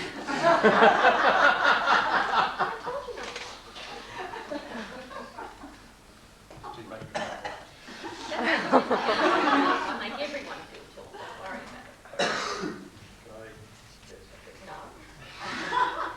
Just around here, around the navel, is the start of the central meridian line. It goes from here up to here. Now, when you're in your pairs, just come up like this, and you can feel the energy raising. That will raise your energy. Now, if you're feeling tired or run down any time during the day that you're feeling lack of energy, you can just do this to yourself. Come up, touch, away, up, touch, away. You can feel your energy actually start to increase. Feel that? Why touch? That's it. So everyone like to stand up? Just do that bit. Make sure there's no one within striking distance. So just put your hand open, just below the navel, doesn't matter whether it's right or left. You bring it up to the chin and take it away. Just close your eyes and see if you can feel the energy. You might feel an increase, you might feel heat, you could feel a tingling. You can do it a total of 5 times and just see how you feel when you do that. Heart is slower. We've done 5 times, just drop your arms by your sides. How do you go, Ashley? Not terrific. Yeah.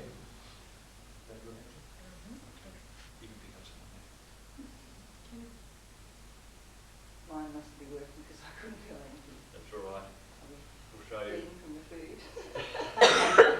We'll take you through that when you've got a partner. All right. How do you go, Liz? I felt actually my right hand that was moving a little tingle.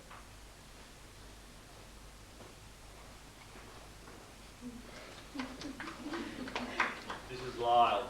Lyle.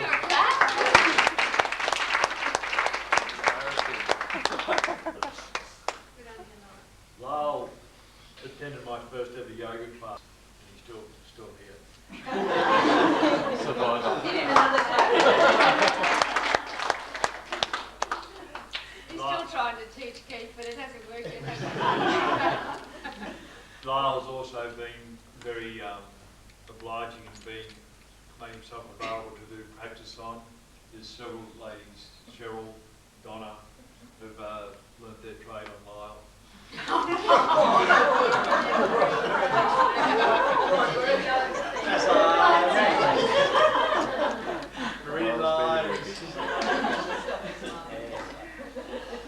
Lyle's here. Lyle's going to help us do practical demonstrations. Before we do that, I'm obviously not wanted. right, if you want to leave me. Oh, do you want me to No, you need to study. All right. How do you go, Rod? How do you feel the energy? I felt my chin. You felt your chin. You didn't feel anything coming up here. Some people feel a breeze. Some people feel discomfort. Nothing like that. Like a breeze. Might have been a breeze. How do you go, Leanne? In the arm. Can you feel more energised from it? Do you feel clearer? All right. For those people who've had a big lunch, just do this one very gently. You put your hands here and do it slowly. You bring your hand up to the chin, turn the palm over and take it down. Come up and down. How's that going? Can you do that 7 times, please? Does it matter which hand you Doesn't matter which hand, right or left. Just bring up and down, up, down.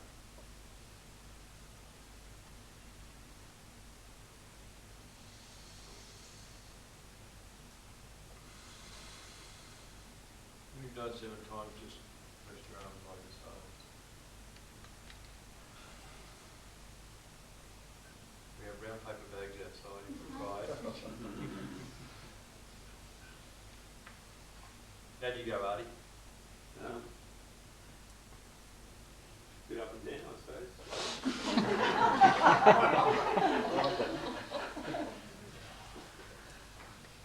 How do you go, Graham, in the back? Yeah, I felt heat on the upward stroke, Yes. and then felt cold on the downward stroke, Right. and could also feel it around the heart, and possibly a slight increase in the heart rate.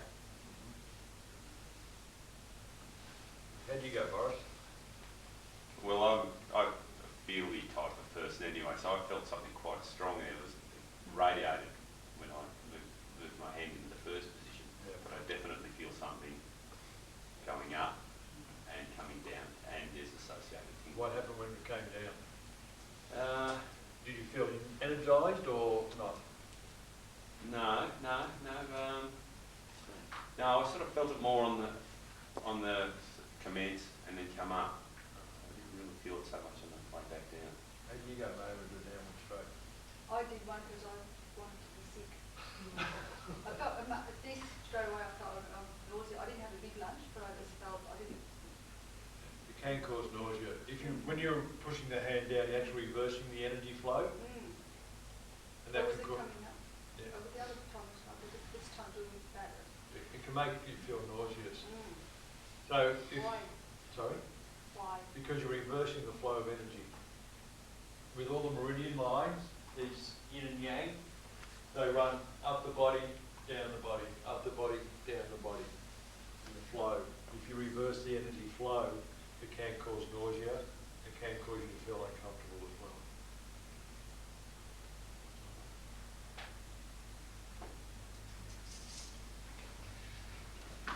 Any questions on that? In the yoga, we also do an exercise called the tree. So please find a partner that you feel comfortable with, because you're going to hold hands. That's it. Come on. You got a partner? Everyone got a partner? Ladies over here looking for partners? Uncomfortable? Very comfortable. You got that's all right. How do you hold it down? This stage. Ray, you looking for a partner? You haven't got one, Ray? Oh, poor Graham, got the camera. Oh, it's Poor got old his camera lame up. me. You with the camera. And the camera's on your back. That's No. not a good one. Oh, thank you. You can be the Okay, Blanket. Blanky. so what you do...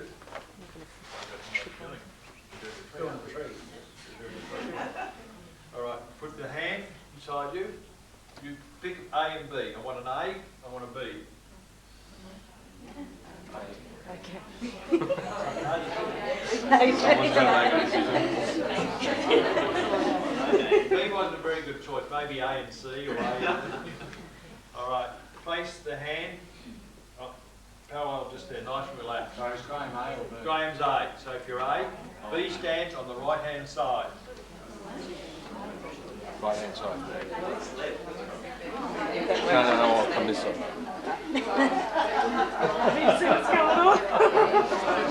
Right. Just change your words. B puts a hand on the elbow. Up the shoulder. Shoulders.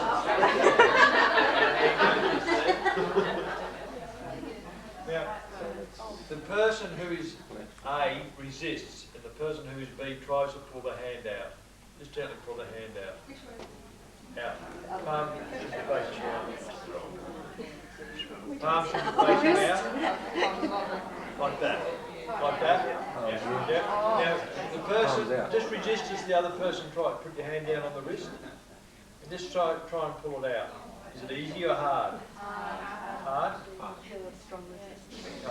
Now, person A, this is good. Person A locks their right heel into their right buttock.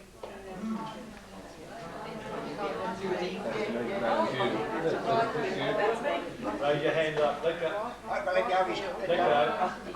This is the tree, and this is very good because this will run energy through the spleen. Hold it there for a few seconds. All nice and focused, good yogis. Take a breath in. And as you slowly exhale, bring your arm down and release the legs. Give the leg a bit of a shake to rebalance.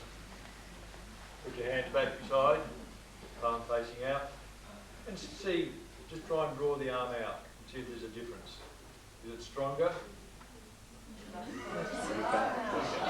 Good. You're supposed to resist it. Resisting there. Try again.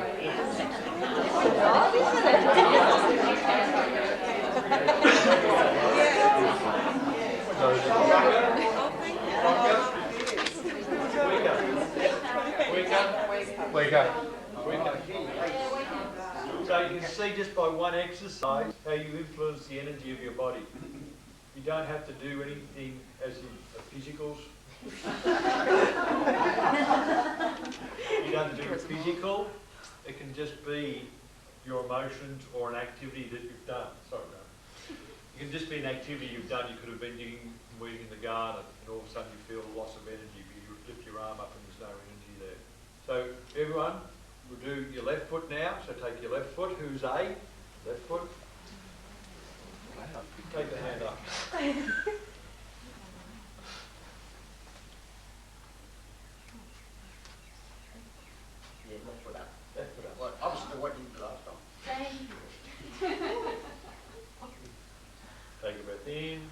And as you exhale, bring your hand down, foot down.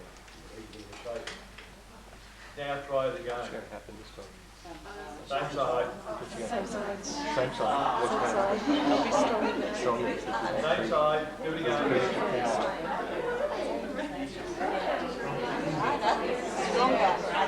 Increase the power. You calm down. Your muscles are quite tense together. Just cross. Alright. Really low. Hang on. They've actually just deepened it that influence the spleen meridian. You've only just eaten and that influences the spleen meridian, that asani. But you can.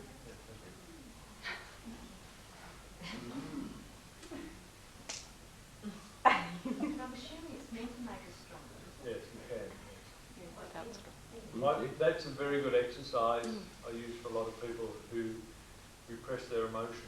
It runs energy through the spleen, and it's very good for releasing that repression. But you can see just by its simpleness how the meridian lines are affected. Okay, I'll have a seat, please. It's interesting.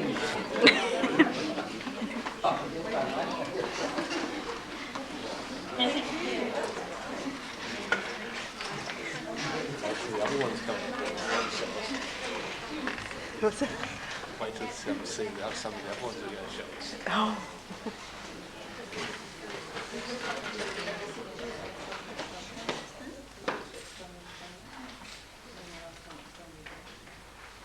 With your meridian lines, where they travel through the body, there's 14 different tracks where they travel. So if you've got a disease in a certain part of the body, just say you've got something wrong with the liver, and the liver is just here, the meridian line for the liver travels down the leg. You might experience a lot of soreness in the legs, a lot of cramp, a lot of heaviness. By running energy through those meridian lines in the leg will actually energise the liver, even though the energy line's running through here. You won't not actually working where the soreness is, where the it's debilitating. Is that only on the front? No, it's on the On the back. back as well. They run on both sides of the body, left and right hand sides. They go up and down the body.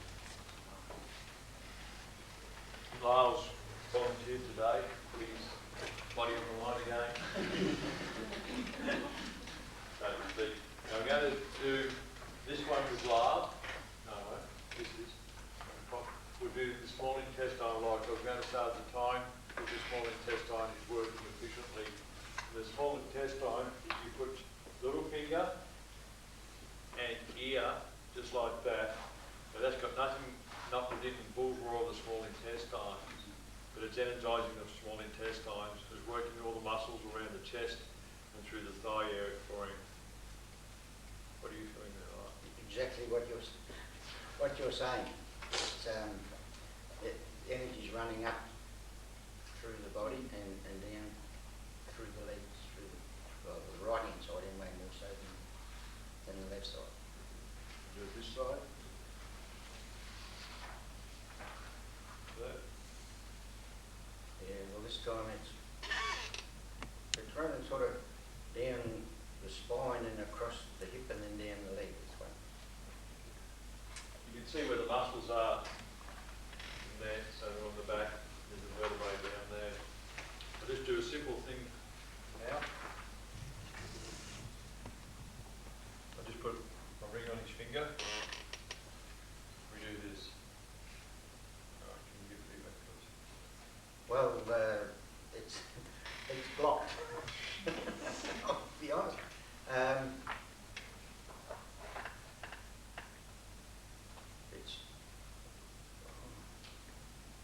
It's very, very, yeah, I have to really concentrate on it. It's very faint, but it's coming up sort of through the hand, and yeah, well, it's travelling sort of across down the back and down the leg, but you really have to, I really have to sort of deep thought on it to be feeling the energy. Just take it off. It's only my wedding ring. Oh, what? Not is that for you? Right there.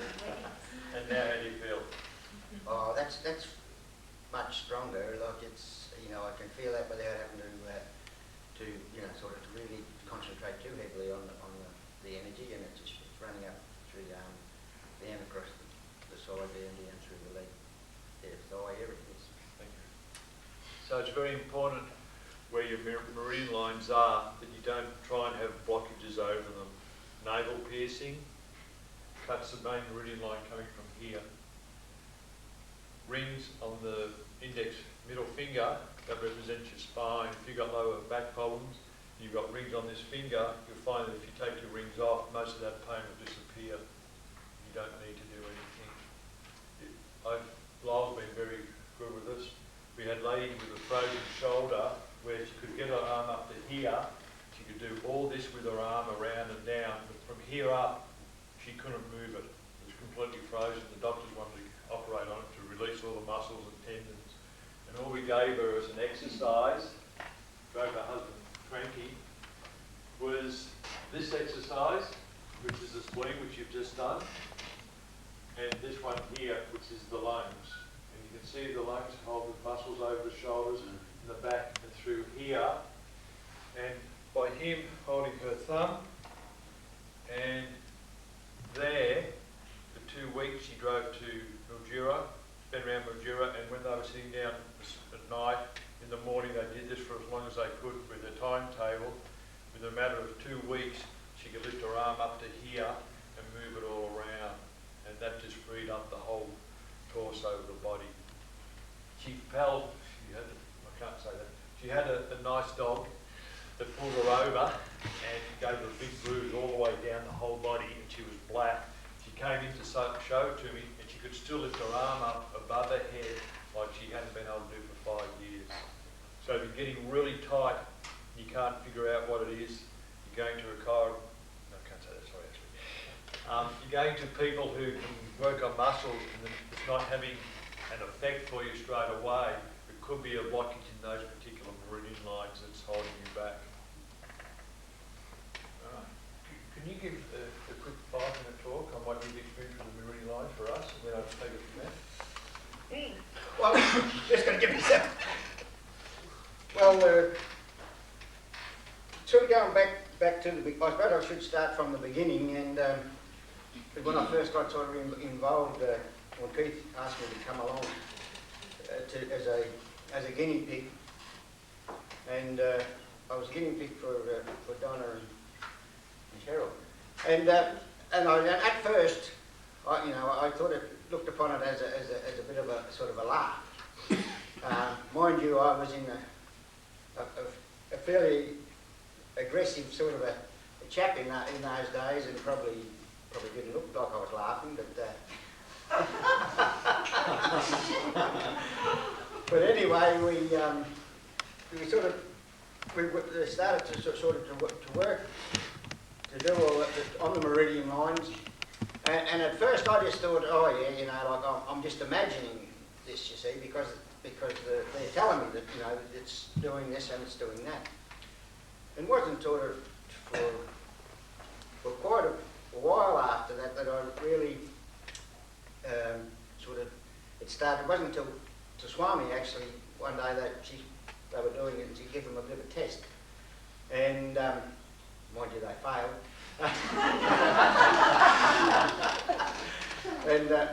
And Swami sort of walked up to me and just touched me and said, "Oh, you have a serious problem with your ankle."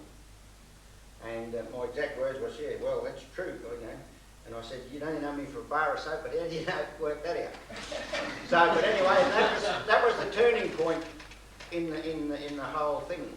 I then believed, and I then was able to sort of think, well, yes, there is, these things are happening.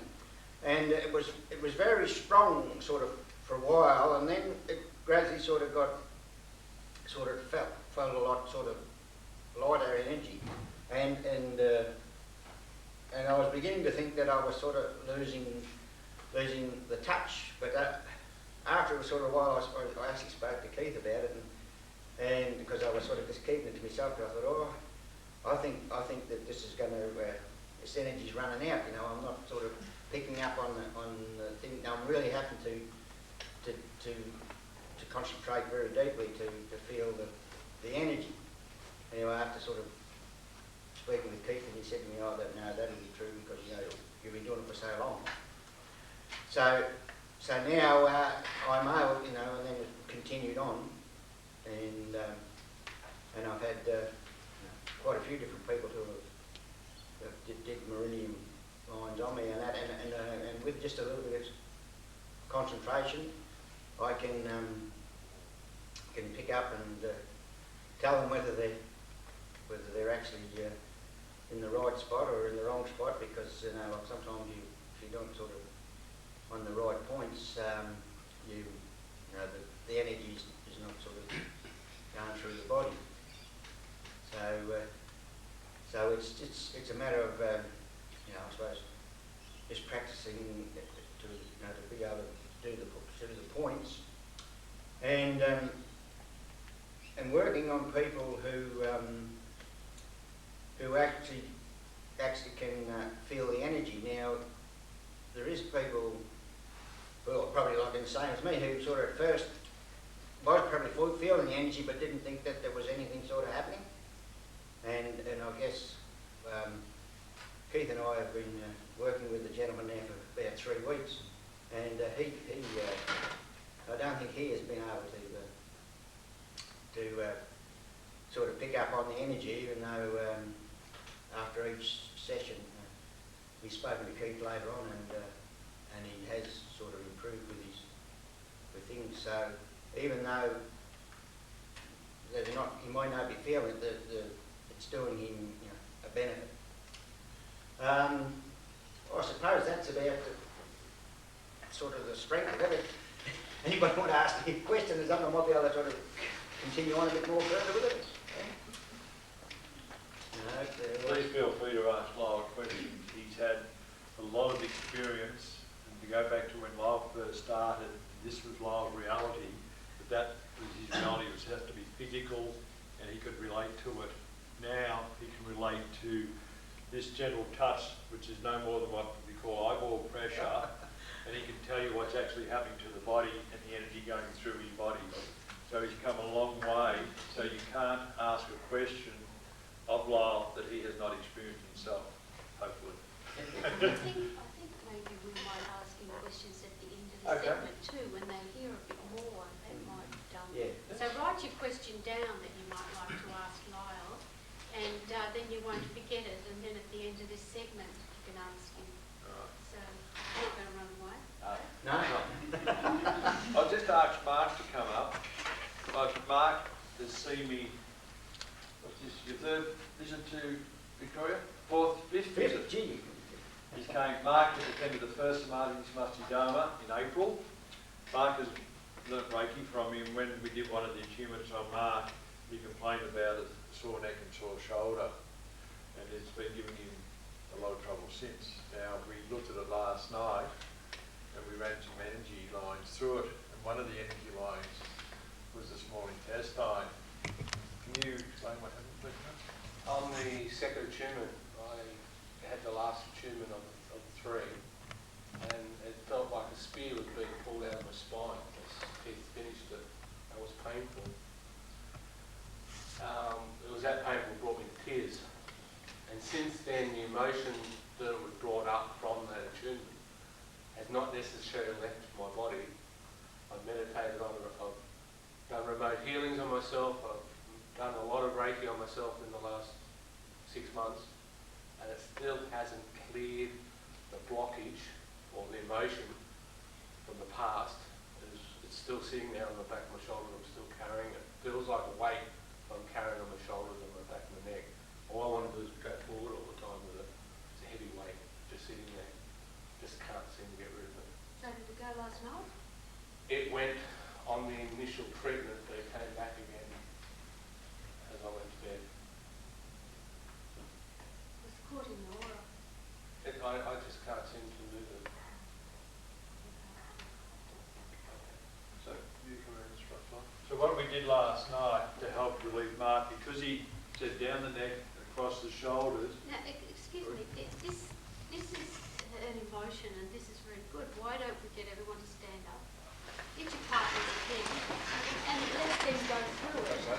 Now, you show them what you did. And even if Lyle, if they've got a bit of a problem, they put their hand up and Lyle will come around and just check for you that you're doing it right. You've lost your partner, so... I think we're partnered. No, A's, B's, B's, A. If you were feeling the energy last time and you did the tree, this time you're doing the holding. You did the tree too, weren't you? It wasn't. Who actually is the, like yourself, you're going to be the pointer, right? Yeah, the following. Does it matter about your energy flow? Do you provide some sort of neutralising that the energy flows through? Is there? No, you just feel that the energy It's just pressure. That's all you're applying, that's and all it's, you're so applying. physically and emotionally, expression has nothing to do with you. You're just applying pressure to another person, That's right, which yeah. actually stimulates their own. When you're touching the person up here on the side of the ear, all you're doing is applying what's called eyeball pressure. It's as much pressure that you put on your finger as you touch your eyeball. So it's just a very gentle hold.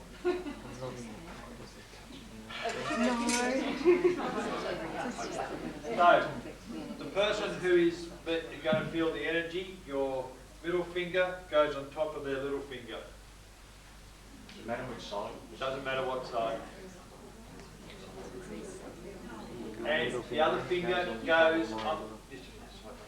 This is a little bit of the earlobe, just goes there. Your other hand. Could you use that hand? Lower. Just Now, the person who's being held, if they can give feedback of what they're feeling. You should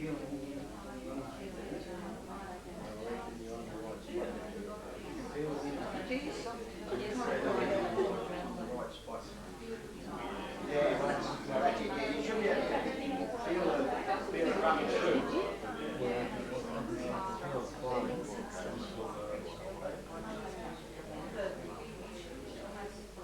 How we all going? Is everybody feeling the energy?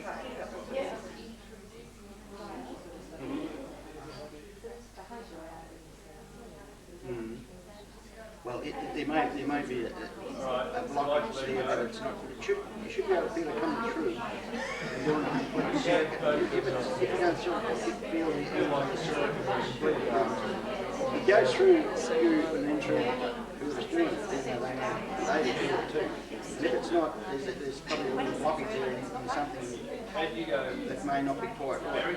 You probably need to ask people what they need to do. It maybe just you may have to touch or something or get on another spot, which will clear it.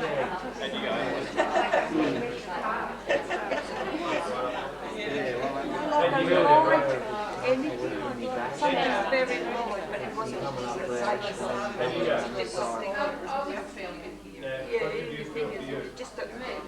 just very light. Well, how do you go, mate? I think bite wrong. Yeah, because it affects these muscles. It affects these muscles through here. The shell, should feel it over the head. It's the first time Keith's ever touched me with that. Yeah.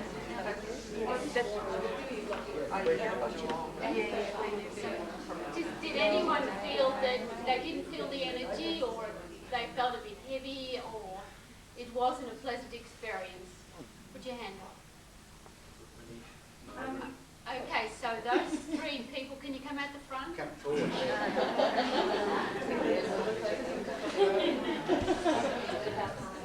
No, I think this need you. So face the people, so you see, these are the ones entitled.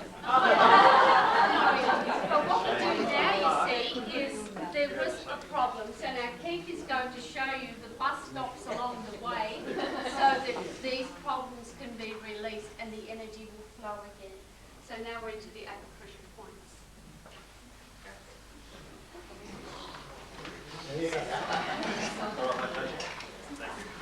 I always make sure that if I'm going to work on somebody, I ask permission for touching.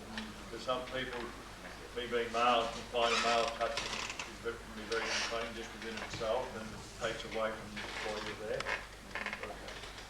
Now, observation. David's got a heavy bracelet on. Would you like to take that off for a sec, please? Yep. If it's real, I want it over here. Okay.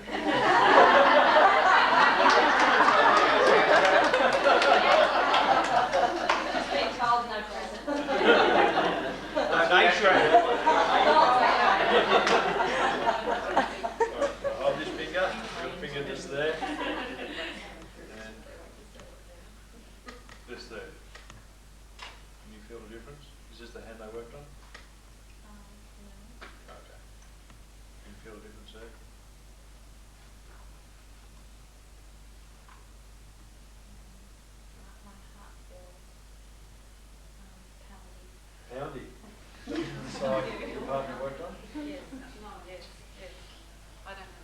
Breathing woman.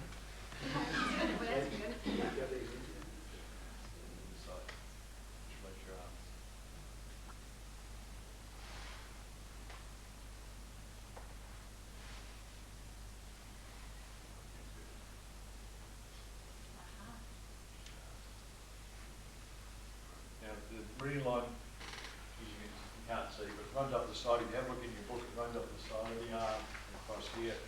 So just by doing this, you'll feel there's points of blockages. You can just do some acupressure points. It'll massage along the arms where they're sore. Feel that tightness.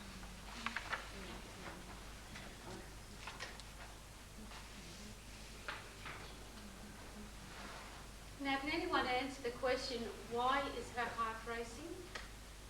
Besides being a bit nervous, but why would the heart race? Because we're looking at energetics, which makes the heart race. And also another way that you know that energy is moving and blockages are being removed is that if you have work like that and your stomach rumbles, you know, the stomach rumbling, you think, oh my God, what's happening? It's so embarrassed, isn't it? This is actually a movement of energy, so the energy moving within you will cause this noise to happen.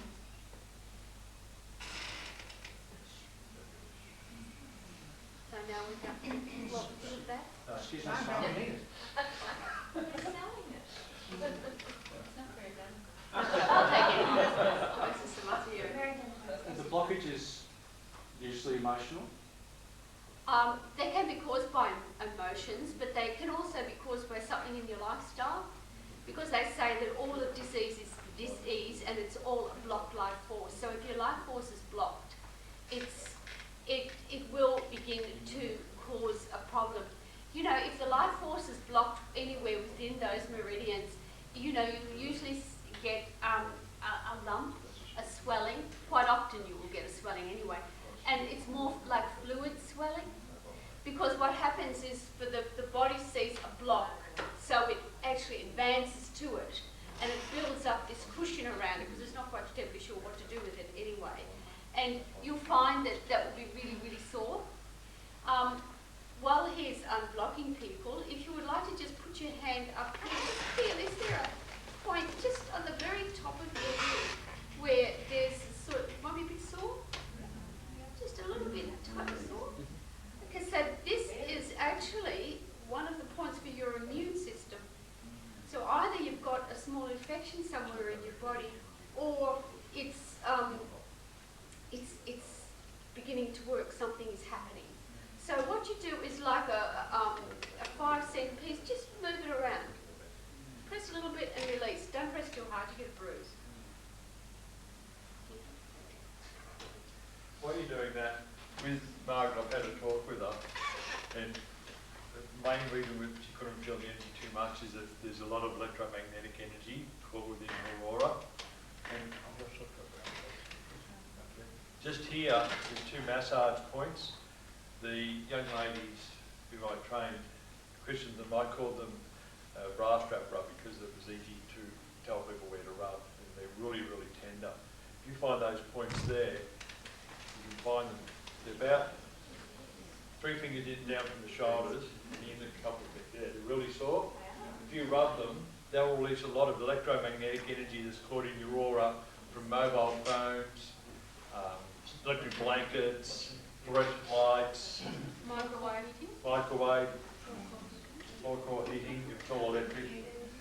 You can really feel it, and that will release it. Now, since we did that with Margaret, straight away she could feel there was a difference with the energy running through her body. Feel that?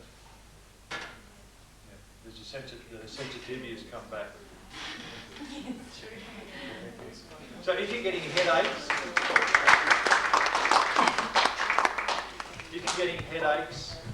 or you're finding your shoulders are up here, and you're working with computers all the time, all you got to do is just rub here.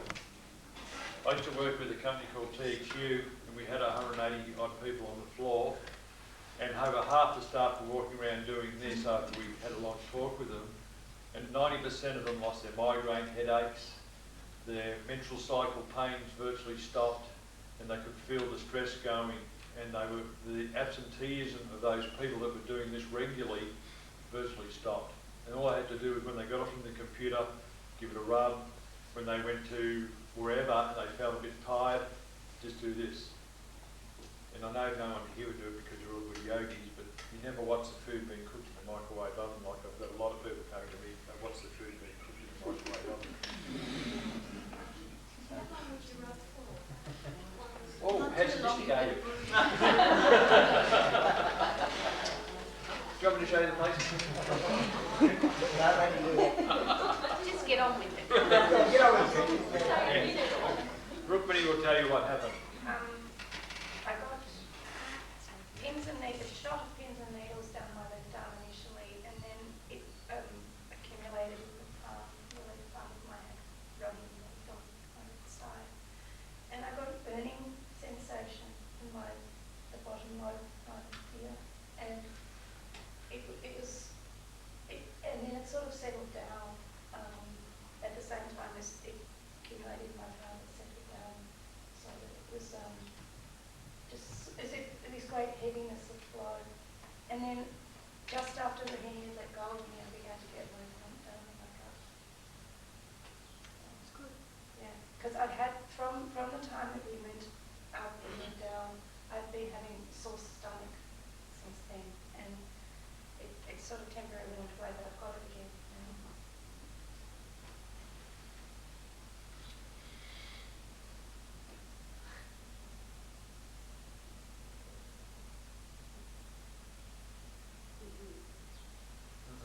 Just clear them already. How's that? It's still a little bit there. The side was she holding? Yeah.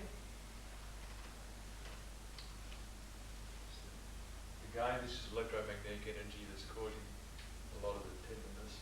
Just here and here, Rukmini is really tight. The points here are really tender, very, very tender. And even eyeball pressure rubbing on those will be quite painful to do that, to release from those particular points. Okay. It's okay. You can pull faces.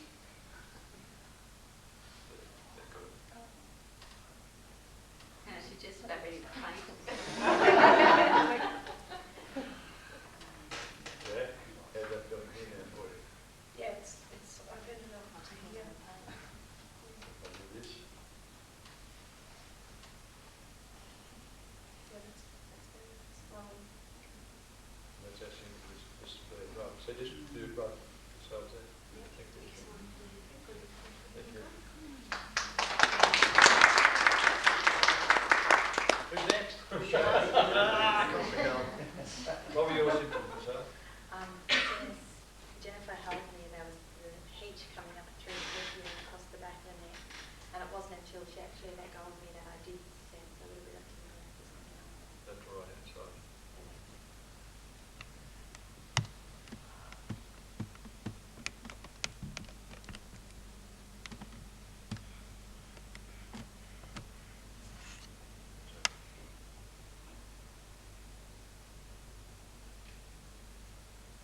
The energy that's blocking with Michelle is the vertebrae around here again in addition there. Yeah, just there. There's some vertebrae, the muscles are really tight through the vertebrae. When you look at this particular drawing, you'll see there's vertebrae there that are affected by the meridian line. Can you explain where that is, because we can't see it. Okay, sorry. About here, Thank you. just below the bra line, so everyone's got an idea where that is. Just about here, there's some vertebrae, and with Michelle, with whatever she's been doing, the way she's been sitting, or sleeping, or doing the garden, or whatever, is misaligned her back just a little bit, and those vertebrae are out, and they're causing the energy not to be flowing efficiently. If she went and got a nice chiropractor to adjust her back, or massage that release the tension through here, you'd find that the energy immediately would start to flow. So her problem is a physical one, why the energy is not working. The others were induced by electromagnetic which is in your environment. Thank you. The way to relieve that is to increase what the Chinese call the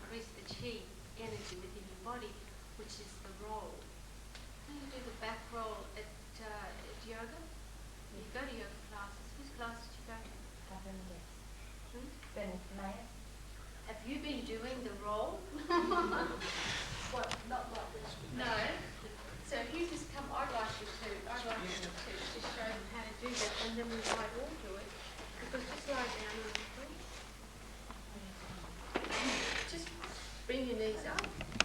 Put your hands underneath you, like this, underneath here, like this. Put your nose in here. Now that hurts a bit, doesn't it? Put your back. Okay, now start to roll. Start to roll. Like that. Go back the other way, yeah. Start. Go on, Dave. Give him the balance. Okay, May, you come and show them how. Now you see, that's what you have to. That will stop that problem, and you probably have to go and get it adjusted anyway, if you like. But to maintain it and to maintain the chi energy to run through you and to clear all those meridians out, this is what you do. Yep. Keep your nose in between your knees. That's what you do. No, we haven't done that.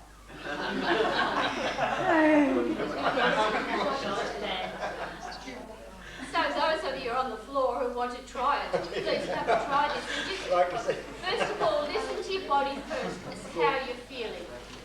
Really listen to your body, how you're feeling, and then at your own space, just do about half a dozen of them. Now, it is easier to put your hands underneath your knees, because you get a better grip on it. And the idea is to put your nose in between your knees.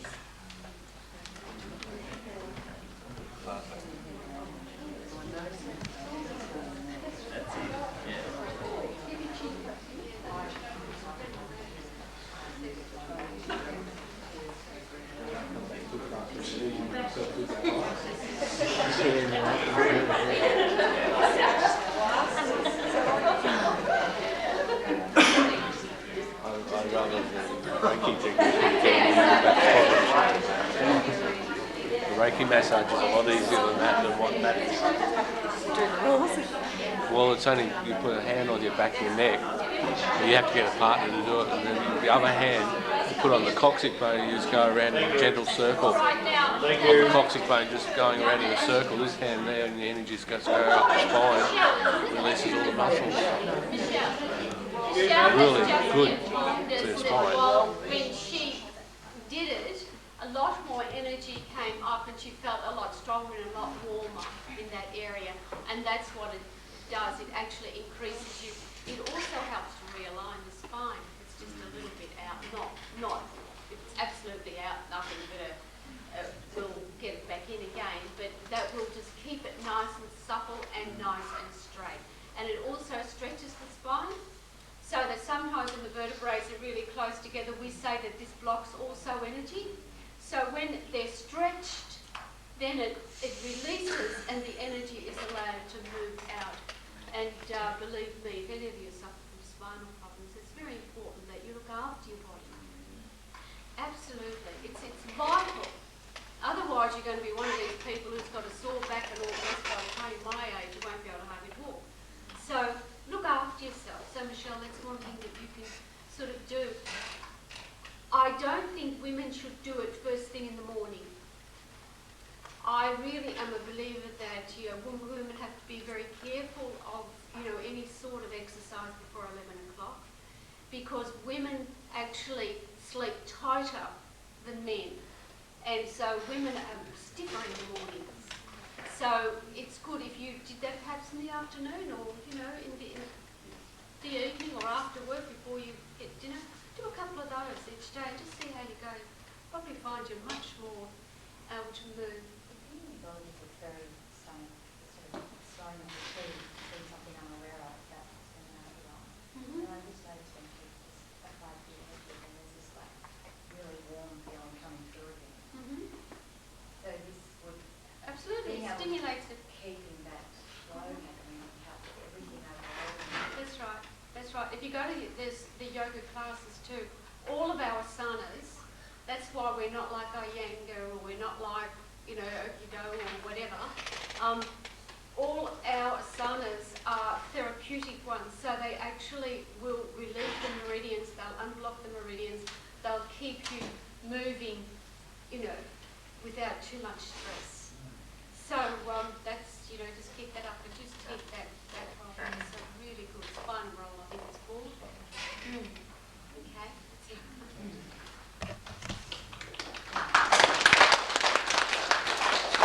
In page 24 of your manual, you've got suggestions asanas that will help you keep the meridian lines clear as well. The 3, the head, the sitting on the floor, start of the head.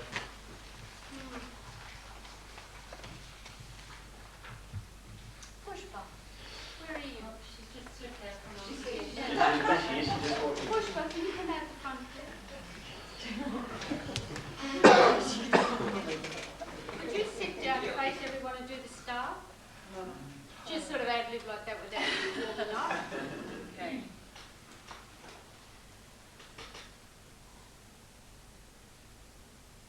And normally she gets her head to the floor, but she's, you know, give her some credit, she's just walked in.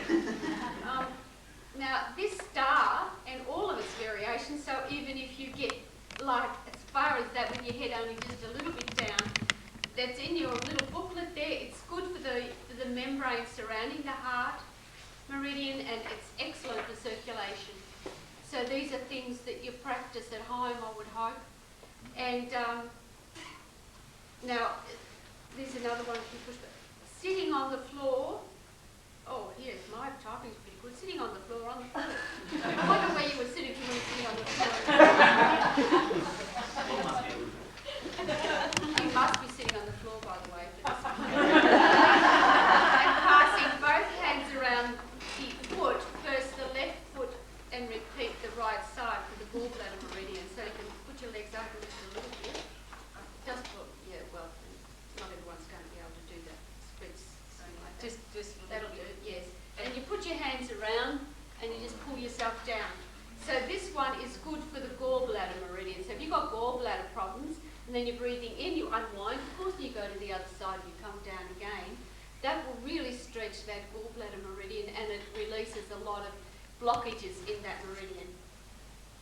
So can I ask, if someone who can't actually reach their foot, can they Doesn't hold matter. their knee? Yes, they can, yeah. As long as they've got the arms out, even if they put their hands on top of their knee out, and then stretch. Remember, because here it's got to be stretched, so not like that, but like that. Yeah, that's a good one. And the other one is, well, that's standing up here today. Oh, when we do that one. So the one, yeah. And then, yeah, that's for the large intestine. So that will help that. Okay, and the other one is sitting, touching the toes. Now sit down, bend one knee, put one leg out, and just drop that bent knee down, and just put your index finger on your big toe. Now, is that difficult? Is that difficult? That's very easy, and that's for the bladder meridian, believe it or not. Excellent for it. So these are little things now we've shown. Pressure to the toe? No. That's not the No, pressure point. just touch. Yeah, just touch it. And so I've written those in this booklet. So if you're not sure about it and you've just seen what it's like, so ask your instructor or come along and ask Keith, and he'll, of course, demonstrate how to do that. Visualisation. We're going to make the Vietnam veterans do it first. We'll just check. They're always asking for something harder. Yeah, that's There's right. the other one in the book. I've written this one, which is quite good. Does everyone try that?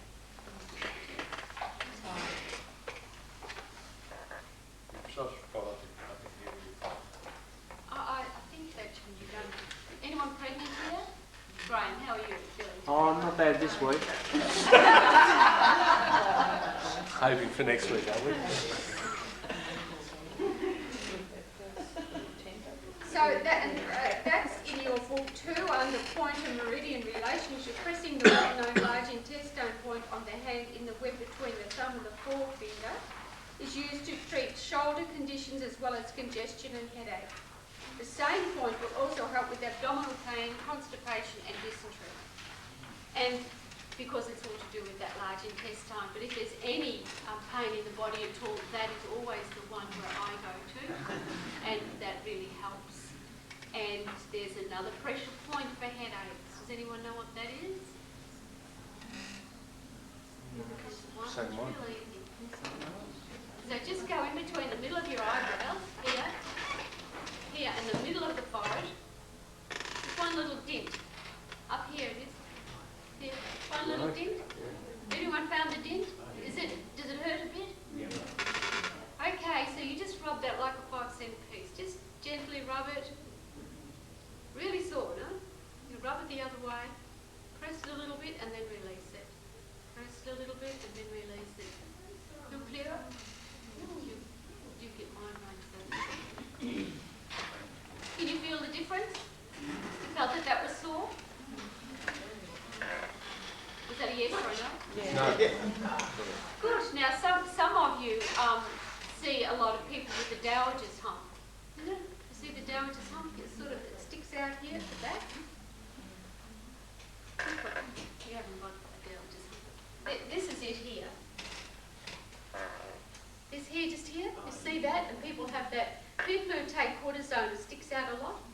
You notice that? That is, the main immune system pressure point here. So touch there and just touch that.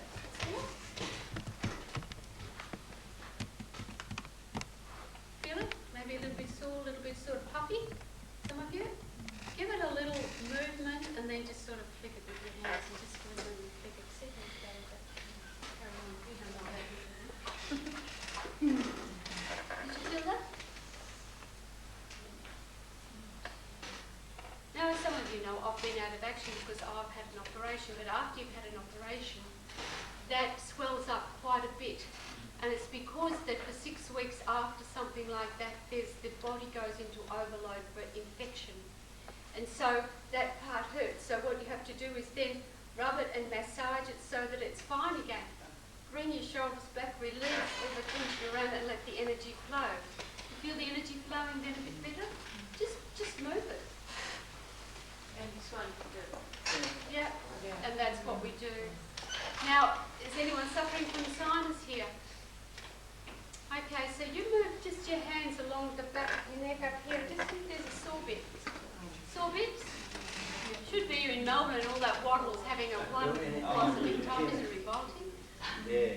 Right, now if you're a bit sore, just give it a rub, not too hard. Same thing. And then release it and let it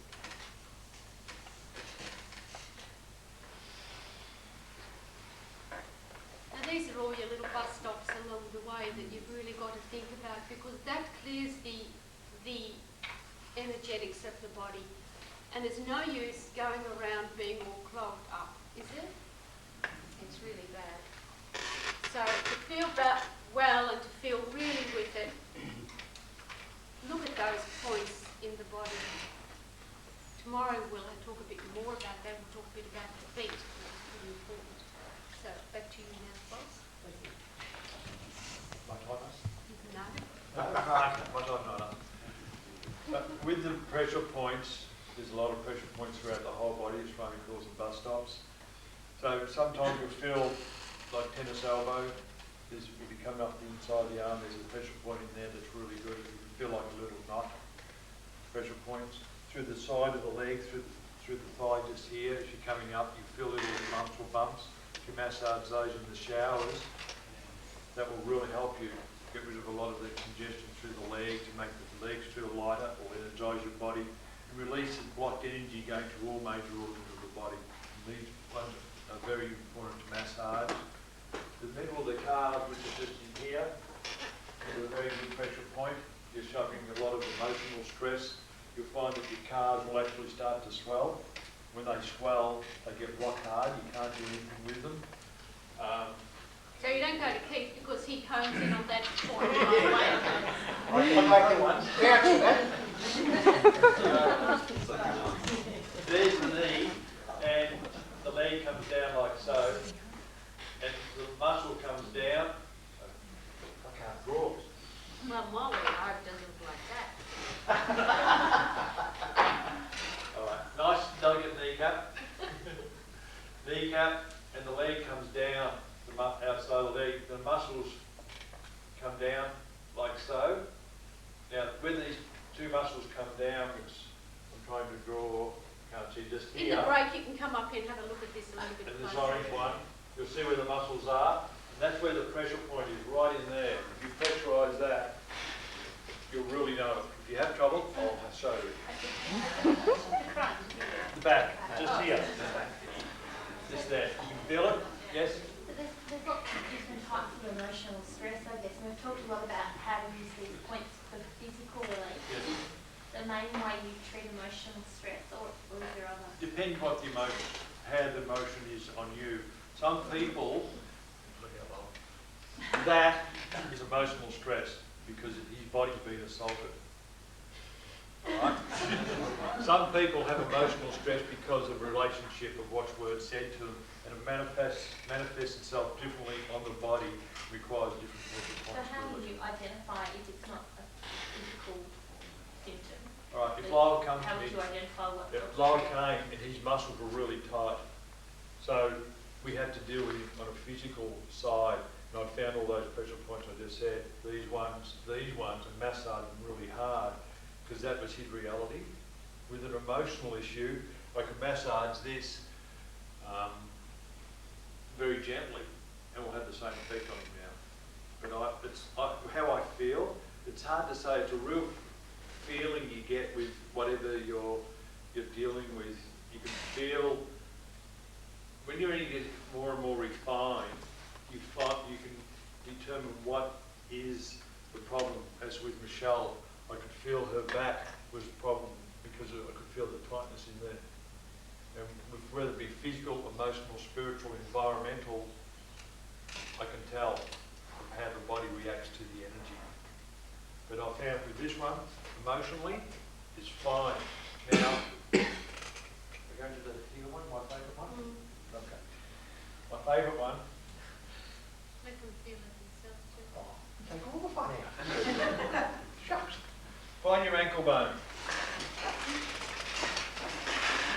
Come 4 fingers up on the ankle bone on the inside, and there's an indentation in the bone.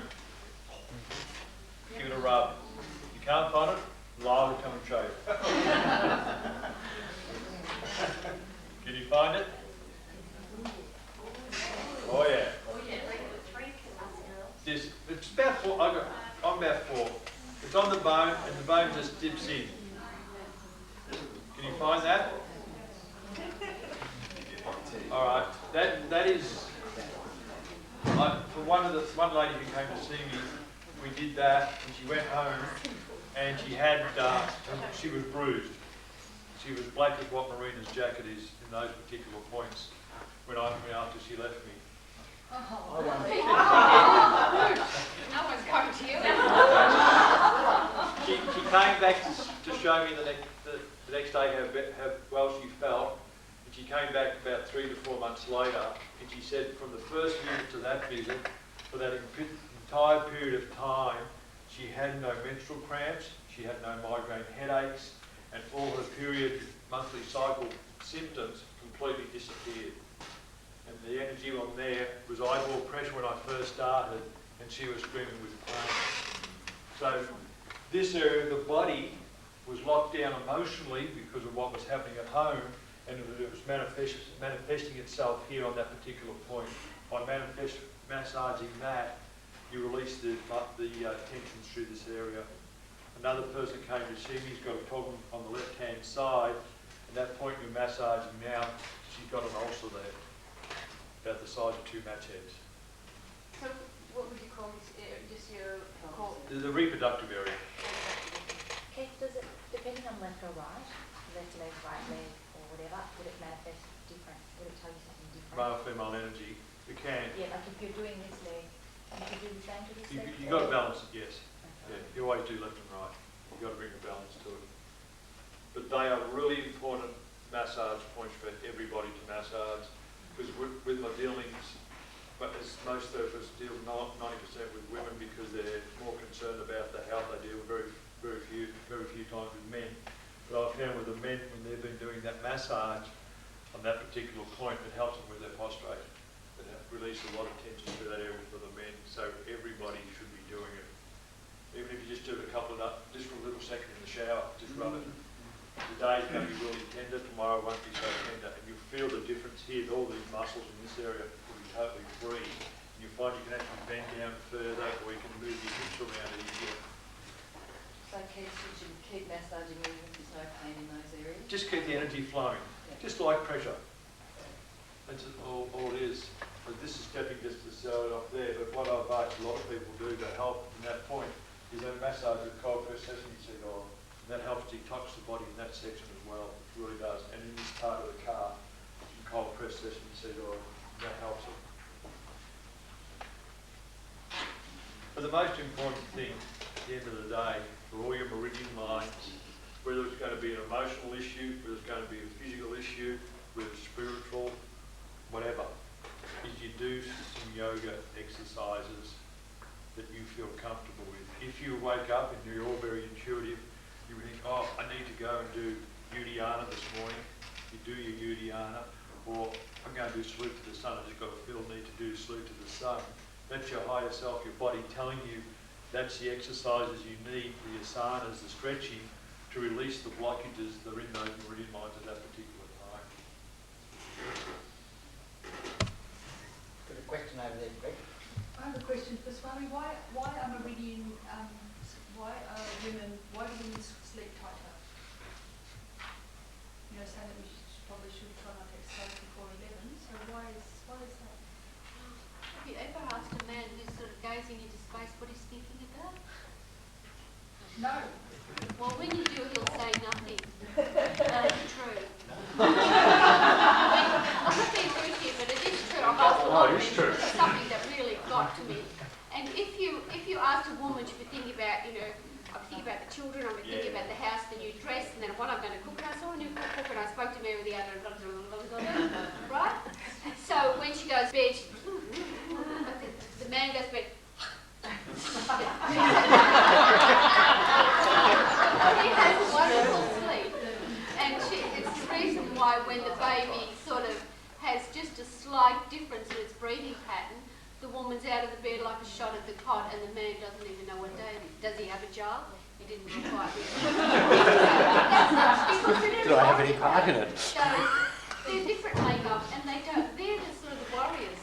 They don't have to be the hunter-gatherer nesters. You know, so it's different makeup, totally different. And that's why. And you'll find that, you know, men are much more able to do lots of other things that we can't do at the early hour of the morning, because they have slept, they have rested, and they're ready to sort of go out and face the world again. So that's the reason. Swami, would something like a gentle stroll or something like that, just like, can you do that early in the Oh, morning? absolutely. Well, I think every woman should walk at least 45 minutes to an hour a day as part of her normal routine. And, you know, so get out of bed, you know, an hour earlier. So it's cold, not that cold. I wrote to my ex-mother and I was telling her how dreadfully cold it was here in Melbourne. You know, it's 6 to 8 degrees, and sometimes 3 degrees overnight. And then I reread the letter and thought, my God, that's nothing. In Europe it can be that during some day. So, I mean, you know, it's not that bad. The air is not that polluted. It's okay. But you just don't recommend us doing, say, yoga? I don't think that you should turn your body inside out, no, before about 11 o'clock. Yeah. If you think it's okay, do it, but you'll find that you'll start getting slack. And you won't do it. You'll do it a couple of mornings and then you'll stop. Whereas the guy he'll get out of bed and he'll be able to do his, you know, 6 o'clock his hour yoga, and he'll probably do it every day because that's what he set his mind to. The woman won't. She'll slacken off and then say, I'll do it later. Or when it's sunny, or when the heater's warmed up, or some reason she'll have it. So, the salute to the sun is something that, like, does it matter that you're not doing it as the sun rises in the morning? no. it is best done because it is Serena Mascara, it is I salute to the sun. And, you know, without the sun, we can't exist. It's a physical thing. Without the sun, we can't exist. If the sun were to go or to be blocked out or something, you know, all life that we know would change or become annihilated. So we get energy from the sun. And you know that, you know, in the winter, you're not as vibrant or as live or as energetic as you are in the summertime. It's because your hormones change. Your hormones get sluggish in the winter because it needs those vitamin D in the rays of the sun. So if the woman goes for the walk and does her afternoon yoga, that's fine. Or an early evening yoga, I don't see anything wrong with that. You just have to make sure that you do it. That you don't say, I've got some excuse, and I've just now given you no excuse whatsoever. But you don't have to run. A good walk is just as good. You know, you don't have to do any extreme. Your yoga doesn't have to be extreme yoga. You don't need extreme yoga. And those that do extreme yoga, that's what turns them on, let them do it. It's, you know, not necessary. It's a lot of fit. Because a healthy body leads a healthy mind. A healthy mind leads you to self-discovery, self-realization, which is the most important reason why we do it. So, Lyle, that's the question. Any questions for Lyle? Right. Lyle, how would you describe what is the sensation of the energy you feel? Is it warmth? Is it, how does it feel? How would you describe it? Well, I feel it in different meridian lines, different sort of energy. I feel that I can feel I just feel the energy sort of moving through the body. I suppose you'd say it is sort of warm, but I sort of more sort of a sensation sort of the movement through the body, rather than sort of say warming up or things like that. And sometimes I do, you know, sort of feel it like it there's a little bit of blocking, like it's sort of light, heavy sort of thing, trying to sort of through one, you know, through that way. And but it's mainly I feel the actual sensation of the parts of the body which going through, you know, like it's in the back or down the legs, and you sort of feel the muscles or the intestine sort of settling into their place, so to speak. More of a sort of a settling feeling in the stomach and then in the muscle of the legs. So what sort of more, it feels more like what you imagine its natural state should be. Yes, that's probably the best way to put it. Yeah, sort of. The other thing that happened to me when you keep the hand down, were you here again? Yes. When the hand came up, it felt like it was going up like on a wave. Yes, that's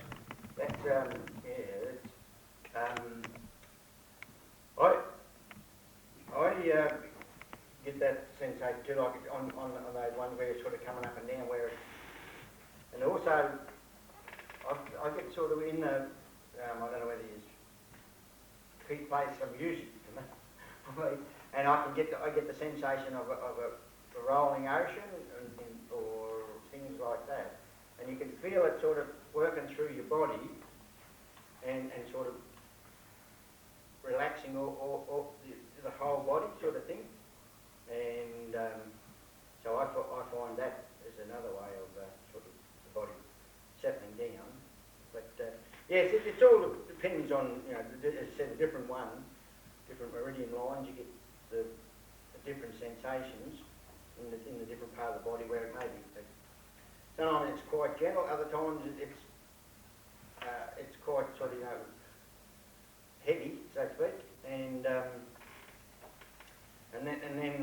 then it'll settle down. It'll start off until it's sort of and once you've got a sort of an even sort of flow, well then you can sort of say, well, you can take off and work on another line, meridian line.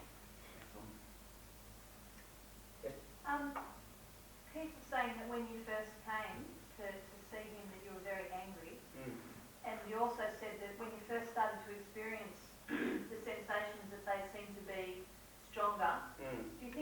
because maybe that the entire vibration was more gross, and as you had more experience and your emotional states probably changed, that you're still actually feeling Yes, the, yes. the I think, sensation, but it's of a different nature? yes, because when I first started, I think I was finished work. I'm not sure. I had to give work away because I couldn't get on with anybody. And mind you, I did it for 30 years, but it just got to a stage where nobody at work could come and talk to me. They just leave me alone. And I was, sort of, road rage, you name it. I was sort of deep into it. Anyway, with the help of medication but more so, I would think with sort of, I think yourself very lucky that I sort of got involved with teaching. You probably had a lot of different layers to... Yes. Oh, well, this is Donna and Cheryl, they were, I was, how long was it for? Nearly 6 or 8 months. And we sort of worked with one another, and then at the end it was, but at first, it was really strong, but I guess that was because it was sort of... Big blockages, maybe. Big block, wow, this is it, Keith was talking about, the pressure points, wow. I've had a few of them, and like it just about kills you, but it works. Yeah. You probably, hopefully most of you be lucky not have to keep work on you. But I can assure you that it's probably not pressing all that hard, but and I know in the first 2 or 3 times I thought that I'd have bruises sort of thing, which I didn't. So therefore it couldn't have been, but it felt like that he was sticking his finger through the pressure point. I hope that just answered what you said. You find sometimes with the energy too that whatever point you're having to be holding, no matter what the 14 meridian lines, that somebody, if you're holding them or having it done to yourself, emotions will come up. You could be feeling really unhappy and you want to start crying, which is natural, or you could be feeling really happy and you start laughing. You could be, I've had people that come in and I can't even touch them like this, and they start crying. And that's just their emotions being released, because sometimes when you're working with all the energy, they've suppressed their emotions for so long, they've been told to shut up, they've been told don't do this, don't do that.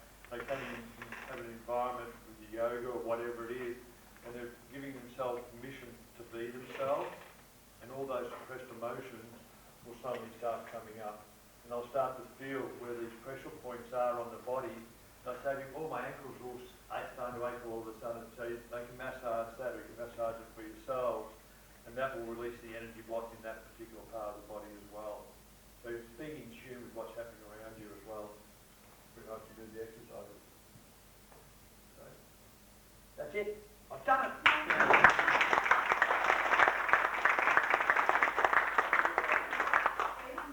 One more question. Talk about the pressure points at the back of the neck. My 2-year-old son often gets swollen at the few points at the back of the neck, and he scratches and he's uncomfortable. What is that? That is because of his sinuses, and I would say that a good way of soothing him would be to mix a little bit of sesame oil with just a couple of drops of lavender and just massage it in, because that will quieten the area down. And I like to use sesame oil, which we'll talk about tomorrow, because sesame oil goes straight through the bone. It's one of the few oils that will seep into the bone. And just rub him there. And if you rub him first of all, he's going to sleep a lot better. And if you do it at night,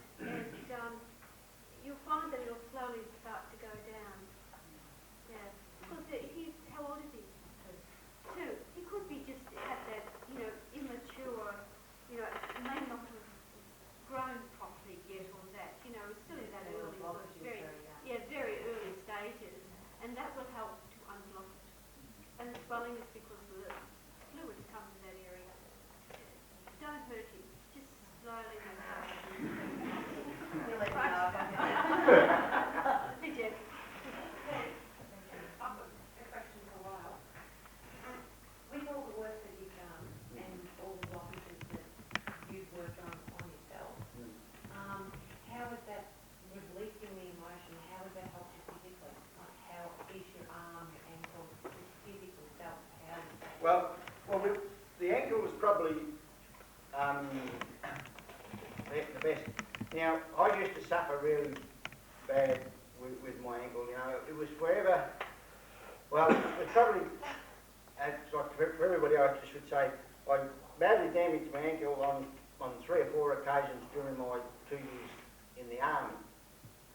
And then when I got out, it was, you know, it would just for no reason sort of ache and the whole leg would ache and things like that.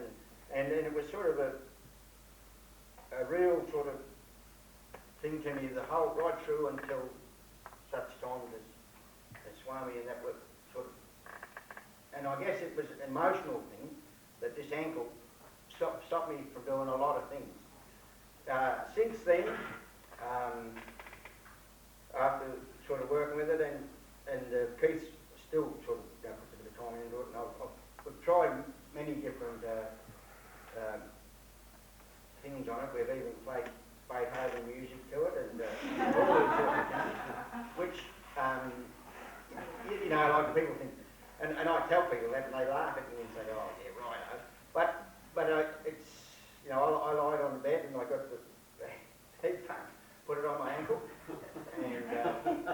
and laid there, or even, you know, and I just put on my head, here on my head and whatever, and on my arm. Now, my left elbow is good now, but the right one is still, we're getting there with it, because it got injured sort of a bit later on, but it's now just about right. But the ankle, I couldn't walk for more than sort of a few hundred yards, and it would be really aching. Well, I've now can walk quite a few kilometres. I've been involved with the Walk for Life things and like that, and I've, you know, did many kilometres. And occasionally when I'm in town, you know, I've walked from Geelong out to Belmont and back into Geelong and things like that, where I couldn't do that. Now, and at work, every time I would sort of stand up or something, it would take me probably from here to that wall to get my ankle sort of working, because it sort of used to go sort of like stiff, or it'd give up on me completely and I'll be sort of hobbling along. I've not had that sort of effect in the last sort of year and a half, 2 years. So in that side of it, yes, it's really, it's worked really well. You know, I can't sort of talk highly enough about it. And the other thing is, now I don't know whether it's the red socks, because that was another thing that Keith suggested to me, that I wear red socks. And I don't think I wear any other, I'm very seldom do I wear any other coloured sock but a red sock. Now, I know, you know, that may be a bit, because when I tell all my family and sort of things, because they say to me, whenever you see you always got red socks on. I said, well, as long as I can walk around, I don't mind wearing red socks. Yes. Yes. Thank you.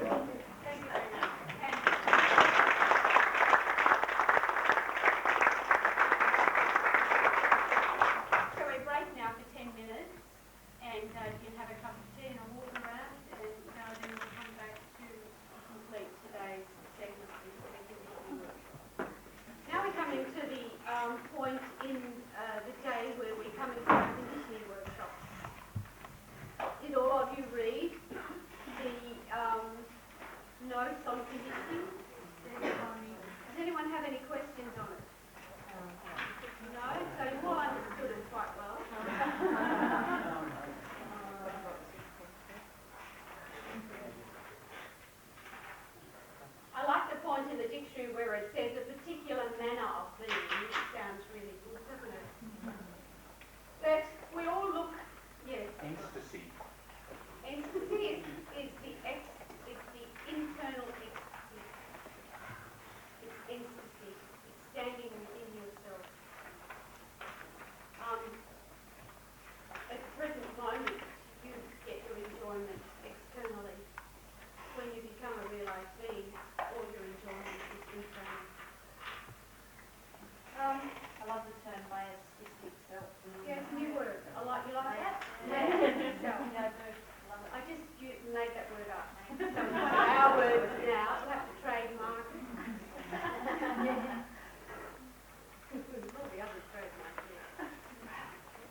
And that is because you're not happy with yourself.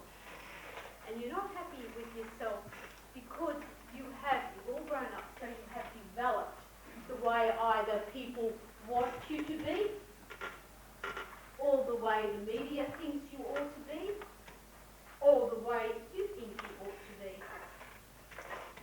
So you are a product, perhaps you could say, of your environment. Now, where did all this begin? Can I take any of these pens, or am I? Yes. Yeah?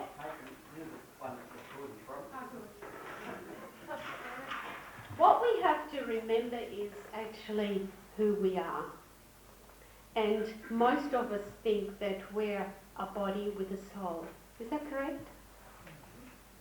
Well, actually, we're a soul with a body. And we belong to what is called the group soul. Here we are, the big group soul. Now, yogis tell us that we belong to a group soul. And these group of souls move from dimension to dimension to evolve. So they are part of one group. Is everybody with me? Within that group are other groups. Now let me just look at this group soul for a moment. We are evolving in the moment in the third dimension.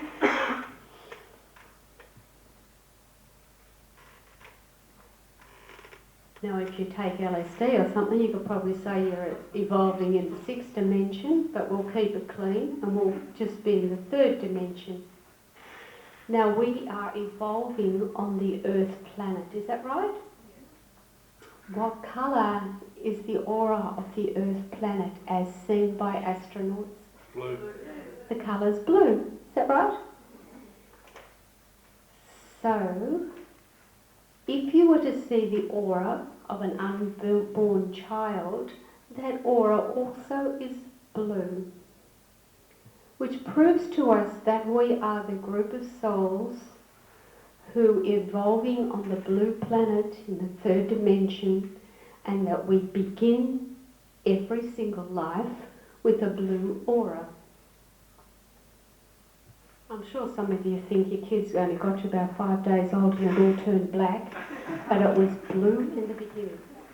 Now, these souls, this is the whole group of us. All of us that's evolving here, all those who are in the astral waiting for rebirth, all those in the astral spheres that are very light and very dark, all belong to this one big group. Within that group of souls are other groups of souls.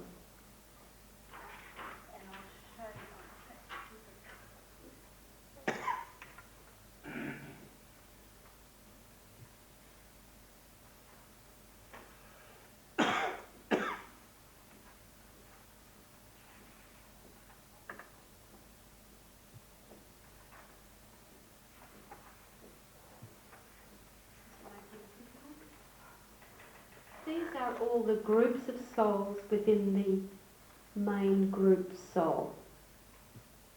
Everybody with me? Now, what separates? Why did these all decide to separate and to become little groups?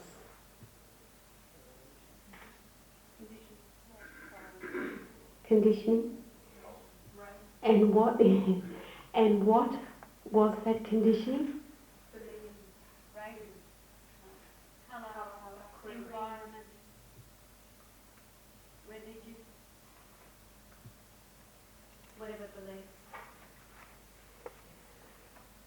So they became all separate little souls, all holding together.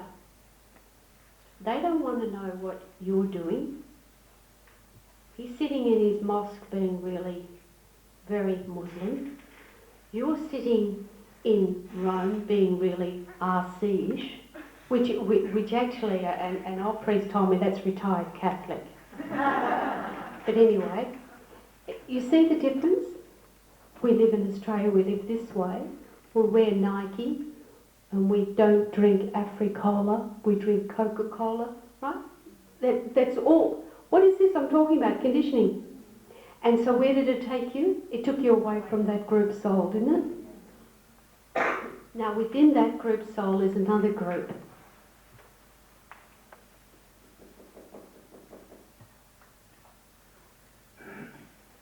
What are these other groups? The individuals, the families, that little bit of tribe, if you like, that people like to say. I love to say we're evolving as a race because now we're going back to the tribe and the heaven only knows what. But this is what's happened and we've forgotten. Now what happens to us? We are born and we die and we're reborn again. Now when we die, we actually stay within that little group. We don't expand ourselves to think or to understand or to realise that we belong to the big soul, not this little group. So our consciousness remains shrunk and it doesn't expand. Because you are actually so full of conditioning that you actually don't know who you are. Interesting, isn't it? Now, some people who've come to me in the very early days have said, oh, she talks a load of rubbish and I'm not going to do this, I'm not going to do that. But slowly but surely they've come back and found themselves to be someone that they really didn't know existed. And that's because we try to take off these layers of conditioning slowly and gently. If we took the layers of conditioning off quickly, you would be left without your defense mechanism and your ego. Now in the booklet I write about the Mahat. The Mahat is the immature ego. Yogis tell us that you keep reincarnating under the wish of the Mahat. The Mahat is the one that's the strongest part of you. It's the immature ego that thinks it is you, and it isn't. And a lot of yogas, they try to annihilate the ego, strip the ego, do this primeval shouting and heaven only knows what, take your shoes away from you, or, you know, make you sleep on a wooden bed. Who's staying in Bazana? So to get rid of your ego so that you are broken down, and I think this is wrong. I've always thought it's wrong. My teacher thinks it's wrong. The whole lineage thinks it's wrong. We want you to understand more and find out who you are, retaining your identity, but knowing you are, first of all, the duality, the I and the me, and then finally become I am. So that the ego goes from being immature to mature, and then the soul takes over and says, yes, this is who I really am, not who everybody thinks I am. Now this role, this unfolding, has to be, and I've got it in the book, actively passive, or passively active. What have I written? Something or other. Tell us, what is it? Actively passive? Okay, so we don't sit there and and say, let's put it out to the universe and leave it for the universal consciousness to do it, because that's a cop-out. It doesn't work. You might think it does, but it doesn't. What you have to do is get on with it. Keep looking at yourself, analysing yourself, trying to think who I really am, who I really want to be.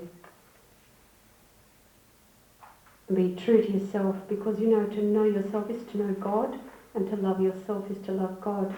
And there is no way that you can get past the anahata, the heart chakra, the bridge, unless you do that. It doesn't work. Now I've also referred to the chakra workshops in that little blurb that I wrote to you. There are certain chakras that are to do with relationships, and I feel that life, the physical life here, is actually just relationships. Whether it's with other people, with yourself, with God, doesn't really matter. It's all about relationships. So if you look here, everyone hear me because my voice actually gets a bit low. But we're not going to be worried about this. But if we get here, see this Mahadeva chakra. This is sort of the root chakra that we think about. And we think about, why am I here? Remember? Srishti had to come back to Geelong to begin, to really live.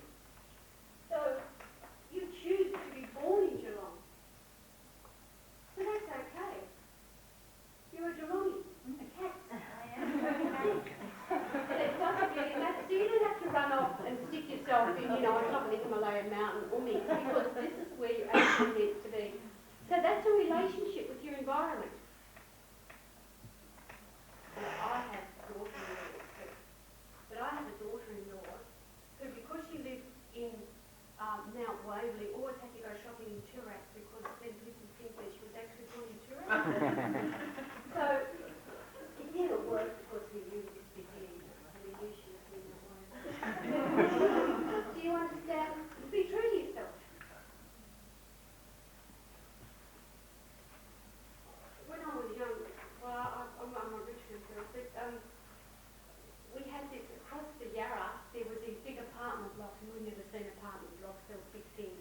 So my girlfriend and I, we used to get the boys to drop us off at that apartment block to pretend we lived there. And then at the dead of night, we had to come over across the river on our own and walk home, which was pretty terrible. You know, the dancing on the high hill. But be true to yourself. That's the beginning. That's it. That's the beginning. And then this is your reason. Looks like it's done the reason chakra here. But you know where that is here? That's all about relationships with other people. Now, it doesn't need to be in a relationship between you and your husband. The relationship between you and your boss, you and your teachers, you know, the fellow down the road.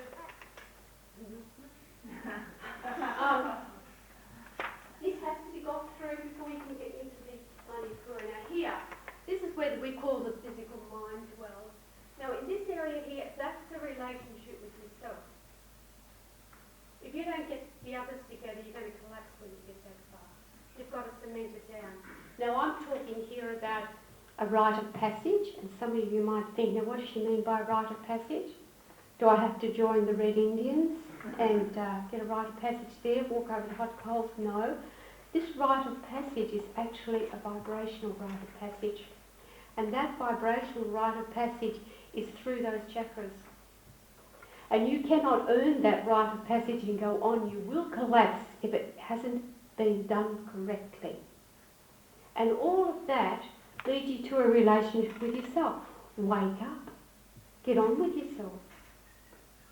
Be who you really are, not who you want to be, who you think you are, but who you really are. And if that's who you really are, you know, you weren't born on this earth to be, you know, another Skase or Packer. Perhaps you were born just to get your act together. Now when we die, the saying is that when you die, some people have said that you see all that is written, the Akasha record, but what you do see is all your life slipping before you. And what happens, that is the Kundalini rising on death. And it rises through the chakras, through the Sushumna channel, which is in the middle of the spine, and it actually takes the memories, some memories with it, and some it'll crash through and leave behind. Now, if you've ever heard of someone who's dying, they'll always say they remember this, that and the other, as, you know, their life flashed before them. That was what happened. Now, when you have departed this life and you're racing up there to meet Mummy and Daddy, and we'll all be together again happily ever after, you do resolve next time to do it better. So that is when you actually say, now, next time, when I take my next life, I'm going to do this, that and that, and this and that and that. So you get the right place to be born, the right people to be born to. You've got more or less a destiny and a pattern worked out according to the karma. Yes, I'm going to work that off and that's fine, that's good. You have free will and you go into the body. And the moment you're into the body, things change. Because when you're born, everyone will say, smile, and you smile, that's pretty good. Cry, you get something, this is even better, you know. So the conditioning starts again. So very quickly, you've actually erased or forgotten what you had come for. And that's still hidden below. Now, as with not wanting, I don't think it's very good to go into many past lives because I think it's a waste of time. You'll find that out soon enough. So what you've got to do is deal with everything as it comes. And once you do, what is your rite of passage? The Kundalini. Each time you pass one and don't come back again, you've earned the right to go on. Interesting, isn't it? How many of you think you're going along really well and you have a really bad day and you get really angry and you lose the plot? Yeah, okay. So your Kundalini, has gone down and is operating on a very low chakra, the one of anger and all that sort of stuff. So think about that. Think about that. And why are you angry? Didn't it work, all this conditioning? Are you really like that? Do you have to start again? Go back? No.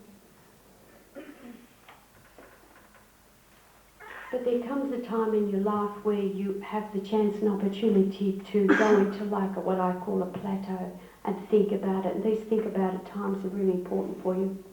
You must have time after you've been through a trauma or you've been through, how many of us have had a love affair that's fallen through, and then it's time for us to sit and reflect. And that's when our true nature will come out, when we're sitting quietly reflecting with ourselves. We don't have to act, we don't have to be what we don't want to be, we just have to be ourselves, our real self. Quite a few years ago, when I was, more teaching and having people come, I had a young girl came to me from the doctor and they couldn't do anything with her, so of course I got all those sort of people sent to me. And my husband raced in and said, oh, there's a woman at the door, but don't let her in because she's a drug addict. Oh, she looks like a real bad mess. And, she did look absolutely terrible because she had like someone had punched her eyes. They were so dark and black and her skin was black. Aura was unclean, everything. She had chronic fatigue syndrome. And I thought, it's your conditioning. She was a landscape gardener and all she really wanted to do was to get married and have kids. And I found out she was very good at painting, artist. And worked on her for a little while, and what happened? She finally, the guy she'd been living with for years, married her. She made her own wedding dress. She had got babies and she's never looked back. She looks absolutely fabulous the last time I saw her. Interesting, isn't it? Be yourself. Now, we've got a few questions here which we're going to ask you to answer in a situation where you go into groups. We want you to think about it for a while. That's why I asked you to read what I've written down. And then you're going to sort of, discuss in groups these questions, and then you can write your own private answers down. The first question is, what were the first signs that revealed your conditioning?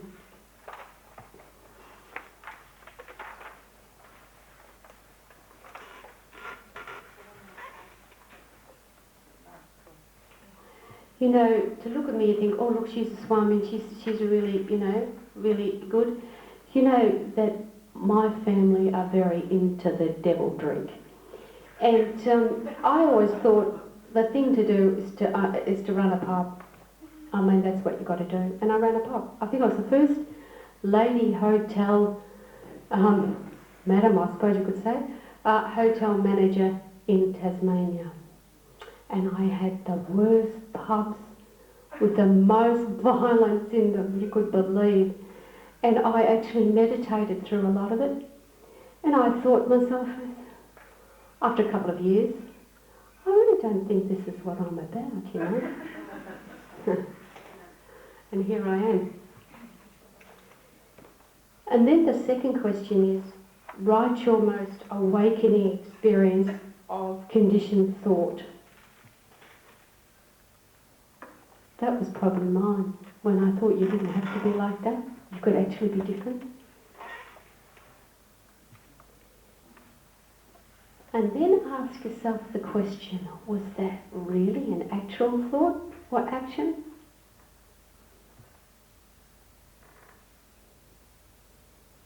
And a really heavy one is, can you leave you behind?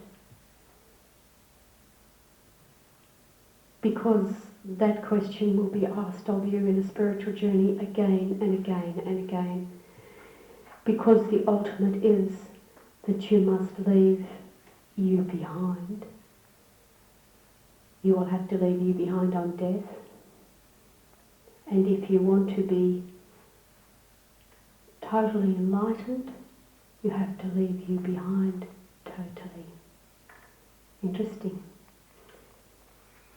And I've got this 1 to 10. List your 10. See here, I've got the spelling right. List you.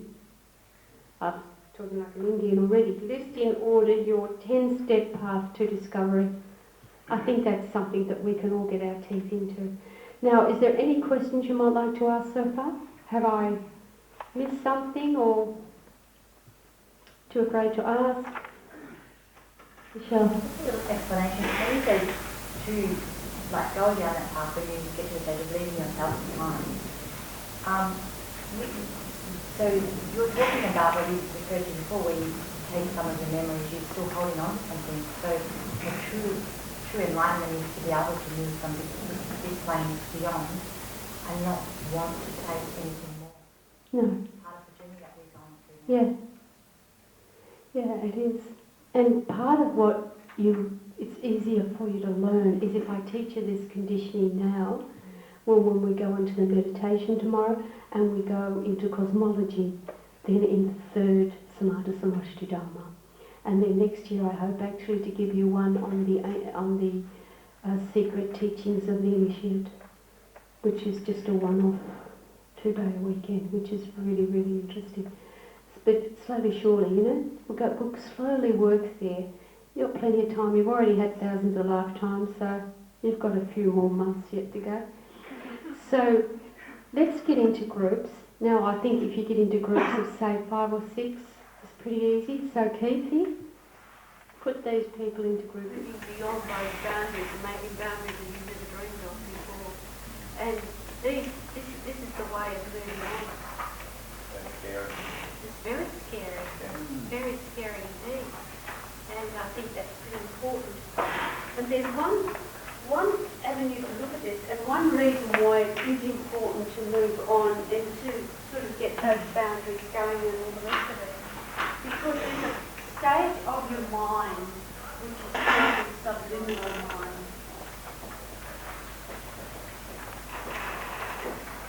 The subliminal mind.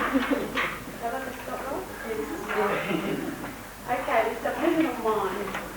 We have the conscious mind, which is now we're talking to each other. That's the conscious mind. But when we go to sleep, we have a subconscious mind. That's deeper, much deeper. And deeper than that, within the subconscious mind, is the sub-subconscious mind, which we call the mind of subliminal traits. This is very tricky, this mind, because when we die, we actually leave behind the conscious mind and the subconscious mind, but we will take the essence of the subliminal mind with us. And this subliminal mind forms our soul. Because the soul is exactly, as you are now, that's what your soul's like. It's not the pure spark of consciousness within you. No, it isn't. The soul is that higher part of your mind, or that higher conscious level of you yourself. And as it interacts with the world around it, it interacts through you. Because you're actually the furthest away from it, but it gives it the ability to touch, to feel, to walk, to talk, to experience. Now, as everything is a vibration, so are certain actions that happen to you in your life. And it is said that when 2 actions or 2 experiences of the same rate of vibration come to you at the same time, it becomes embedded into this mind of subliminal traits. The only way to get rid of that is to understand what's in that mind, that part of your mind. But if you go within that part of your mind, you could become, it would be too much. We were talking about it last night, and you would not understand it. Because when you go to sleep at night, you dream. And sometimes you wake up and you think, oh, I've had this terrible nightmare, there's been blah, blah, blah, blah, and I couldn't understand it, and then this happened and that happened. But if you stand and analyse that dream, you'll find out that a bit of it was your television you saw, a bit of it was in the newspaper, a bit of it was in Joe blogs that you spoke to during the day, a bit of it was something else, and what your mind has done, it's thrown it away. So it's put it all in the garbage bag together, and it's all mixed up and it's thrown out. Now you could not understand that because of the mixture. You can only understand it if you sit there and analyse it truthfully. Therefore, it's no use you going into this subliminal mind through hypnosis or whatever, it's not going to work. What you have to do is analyse your actions. And if you say yes, you know, I remember my kids, I was quite a strict mother actually, being a long time a single parent, but actually I had a cousin of mine called me the Sergeant Major, and I had strict rules. My son said to me once, Mum, I'm 31, I can come home after 11 if I want. You know, one of those rules was that in my house I'm paying the rent, you obey my rules or you're out. And I saw that when my kids actually left home, the sons left home and came back again, they were rotating. You always knew that when one of them was eating Weet-Bix, this is dangerous, he's about to come home again. You know, that's when we lived together and we were all happily, you know. That was the schnitzel, and then it grew to be the Weet-Bix. But my daughter was interesting because when she left home, she was always saying, I don't want to get home at that time, I want to do this, I want to do that. She went home, she left home and went with a girlfriend, and they shared a house, and she rang me up one day and said, Mum, can you believe it? It's 9 o'clock and she's not home yet, and this room is such a mess, I just don't know what I'm going to do with her. And I thought, God, are you conditioned, kiddo? Anyway, she had heard that so many times. You understand that? She had heard that so many times. You want to clean up your room, you do this, you do that, that's blah, blah, blah. And so that became part of her nature. It isn't quite that way anymore, except if I'm coming to visit, all my kids race around madly and clean up. But it's extremely interesting, and that is the only way we can look into that subliminal mind, is not to be silly about it, but just to analyse ourselves every now and again. Hey, why have I got this trait? I actually don't like it. Push it away. If you don't need it, you don't need it. But if you keep it, it becomes the nature of the soul, because it becomes so deeply entrenched in your auric field, your whole psyche, that you will not get rid of it. Even, you know, my husband tells me that when I go to heaven, I'm going to say to Peter, now just a minute, you got this organised? Have you cleaned everything up? Because, you know, I want it all organised when I'm getting into heaven, that's it. So, and he says, I'll take all my scrubbing things and clean the whole place up, and that'll be it. Then I'll just, haven't got enough time to hang around here, I'll mop again. But these are traits that you take time to look at, to analyse and say, no, I'm not like that, and I don't want to be like that. I'm like this. So I was untidy, and that's not really me. I like it tidy. Who am I trying to kid? You know, all this sort of thing. It's really important. And now, if you have any questions, if you would like to ask me the questions. Everyone understood what I was talking about? Because as I've said here in that last little paragraph, we all have to grow up in our spiritual life and take responsibility for ourselves. And this is not a yoga where you can to me to your heart's content and everything's going to be nice and hunky-dory. It's not it. In this yoga, you work. You work at yourself, you work at your spiritual life, and you attain perfection, hopefully in this life or pretty well in the next. And you can't be lazy in this. You owe it to yourself. You've been hanging around for thousands of lifetimes. So any questions? Yeah. When we were talking about you were sort of really reflecting what you were saying, Yeah. you know, not arguing, Yeah. so that's you conditioning her Absolutely. to think that. Now, is that is that wrong of, say, you or I, having conditioned? I guess it's not, but it's a good example of conditioning. But then it's also a good example of training, to my way of thinking. Get your act together. Yeah. So in a way, she will come out of that to find her level, but at least she will have been taught, you know, the right things to do. Yeah. So it is all right to condition, I guess, Yeah. children Mm. to a certain extent, but then it's up to them, is it, to break? Yeah, it's up to them to find their own level then. Look, in my book, Stories of Grace, which are on special, I think, I talk about the child within and saying goodbye to the child within. Okay, these are the things I learned as a child. Let me take out of it what I need and move on. I mean, don't hang around with all this baggage on you and say, oh yeah, but oh look, you know, you just, oh. Get a life and get a good one. Really. You leave the child behind.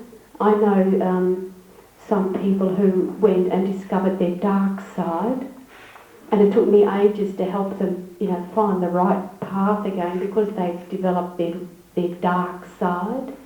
Who on earth would want to look for their dark side? I mean, we've all got one, but we keep it under control, and that's progress. That's evolution. And evolution to me is moving through the chakras, moving through these experiences, and leaving all the, I nearly said a naughty word there, leaving all the nonsense and the baggage behind. Right. Swami, you said that there was no pure soul. No. So, at enlightenment, what returns to God? Well, what happens in enlightenment is when you know the difference between my soul and myself. And you know, and you're operating on what we call the seer level, because you operate on soul level all the time, so pure soul comes out. And this soul is the one that will meditate and become God realised. Not Rod, but your soul will become God realised. And it's very difficult in a physical lifetime to become God realised. Few of us have done so without harm and everything's fine, but sometimes it's very difficult. And when you get that far, you really need a teacher who knows, and a teacher who's going to know you and look after you and guide you the right way. Say, no, don't do that, do this, do that. Yeah. Because I had in my mind a concept that there was a God soul within all of us, and the subliminal soul, if you like, was our karma around that. No, the karma is what we call, what my teacher, who knows nothing about computers, but anyway, he calls it the computer around the soul. So it's the soul's aura. The soul, it's another body. We don't just have a physical body and an astral body and the soul. There's other bodies that we have, bodies made up of, you know, the stuff we eat, body made up of prana, the air we breathe, is called the pranic body, and there's lots of other bodies. On one of those bodies or sheaths is surrounding the soul. So Rod has an electromagnetic field, which is your aura. And in your aura, what you do mainly is you get rid of all this junk, you take it out, because that conditioning is caught in there. Unless it's in the subliminal mind, it's not solid, you know. So a lot of it you can just discard anyway, and what it does, it goes through this about 21 to 50 layers of the aura, and it sort of bounces back out, and then it comes back in, and then it comes back out again, and then it comes in like this, and then it goes out, and then all of a sudden you'll go up, and it'll go out and dissipate. You can't get rid of things straight away. Even illness will come back and attack you and go out again. And that is the physical way. Your soul has an aura too, and in that aura is all the events and what happened in all the lifetimes it's had. And it's the program which creates the karma, the cause and effect for it. Now, the soul, within the soul is the essence, or the God DNA, if you like, that has to become realised. So So if you can look at it, it's the Mahat is the immature ego of Rod's soul or of Rod. It directs what Rod's going to do. We get to the soul, you know, when it's so mature, it sort of comes back and realises it's that God DNA within us, and then it actually matures and you have it, God realisation. Yeah, it's not as far away as you think. It's quite near, and there are moments when you will join with universal consciousness and have that God consciousness. It could only be for a second. It could be for, you know, a lot longer, and you may not realise it, but you may have it, and that's just opening up, and that is as you go along this spiritual trail. And you've come a long way. And that wasn't that hard when you look back, was it? No, not at all. And who was the next question? There was somebody else. Yeah. With the conditioning, so releasing conditioning or getting rid of conditioning is on physical, on the individual level, and burning karma, you know, burning, like, I don't understand the idea. How do you get to the point where something's burned off and it's no longer, is that when it's gone out and it's come back? When you don't dream about it anymore. And then it's gone out and it's gone. When you don't dream. Yeah. It's interesting, isn't it? Because once it's really gone, you don't dream about it. It's finished.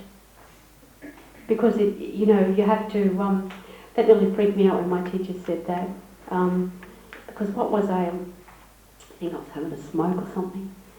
And sort of always sort of aired myself out before I got to the ashram. And as soon as I got to the ashram and tried to go to sleep, I'd smoke, you know, my dreams like this. And he said, you need a hookah.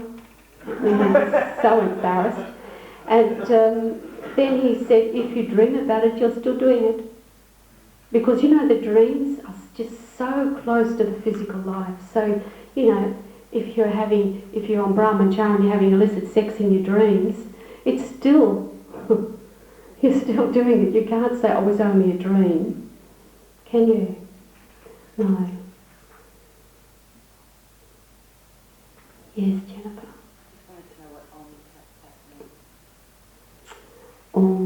I am that.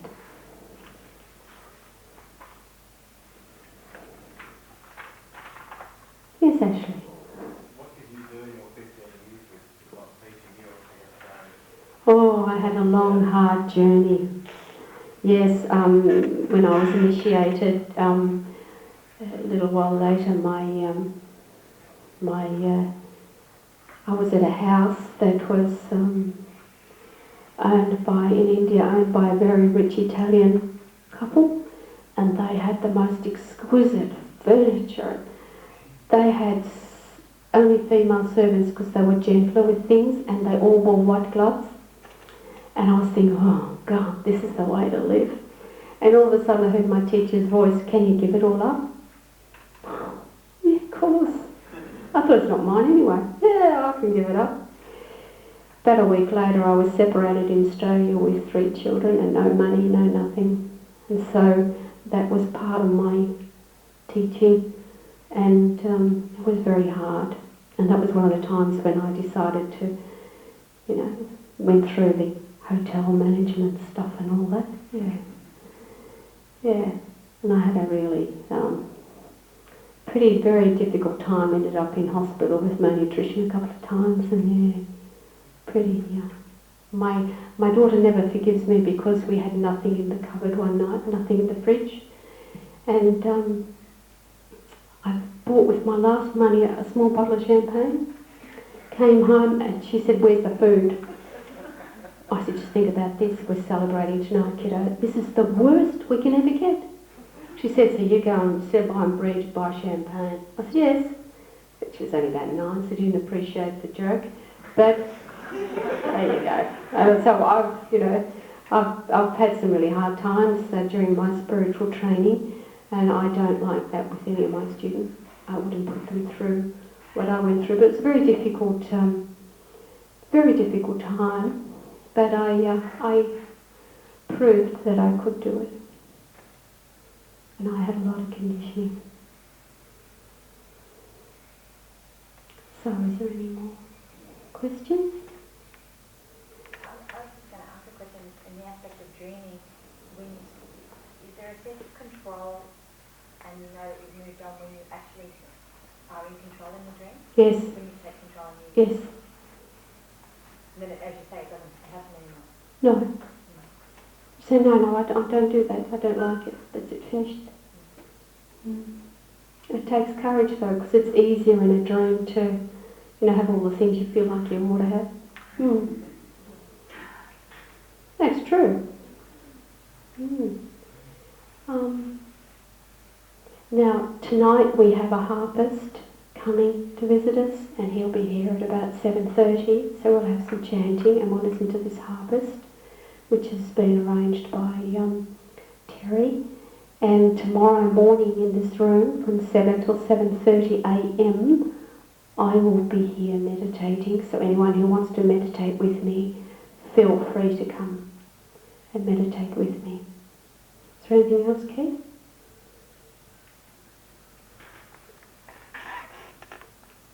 So I would like you all to lie down, and I'm going to take you through the meridians.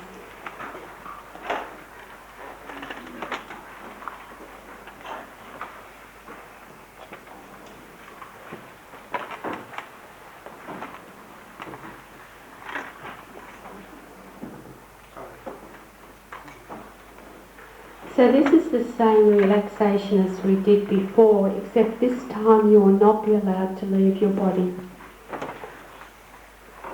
This time I'm going to take you through these energy channels, and so in that way release all blockages and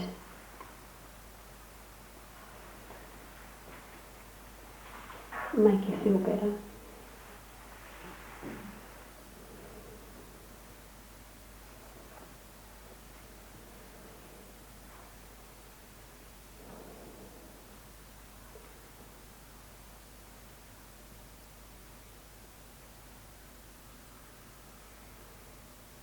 Your arms by your sides, you just drop your toes apart and just take a few deep breaths, and every deep breath just sigh it out, just let it go.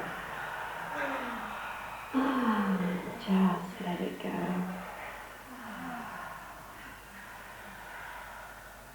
We've learnt a lot today, and a lot of the avenues and the experiences have been opened up to you.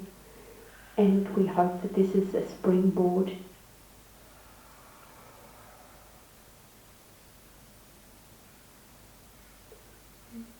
so that you can live a good quality of life and at the same time return home from whence you came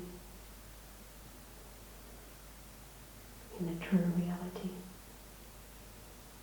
I want you to visualize a small white pearl on the top of your head, just on the crown chakra, small white pearl.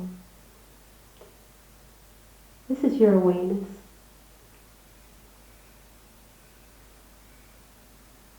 It's a personification of your own awareness.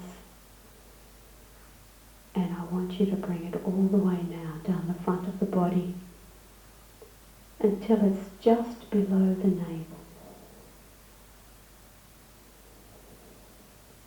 I want it to rest in that point just below the navel.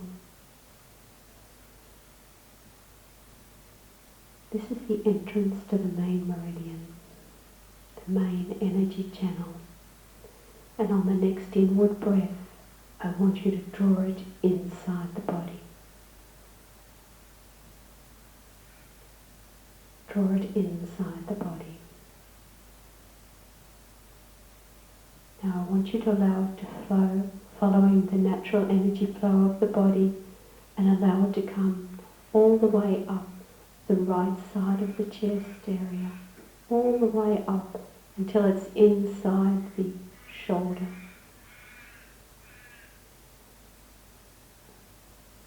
And now allow it to flow all the way down the arm. It's inside the arm. Allow it to flow with the natural energy flow of the body all the way down into the palm of the hand.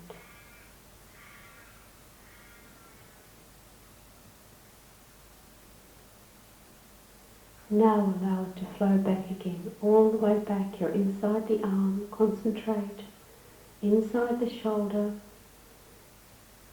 inside the chest area, and all the way down to that point, just below the navel. Now to allow it to go all the way up the other side of the chest, inside the chest, all the way up to the shoulder, you're inside the shoulder. And allow this white pearl of awareness to flow all the way down inside the arm, all the way down until it's inside the palm of your hand.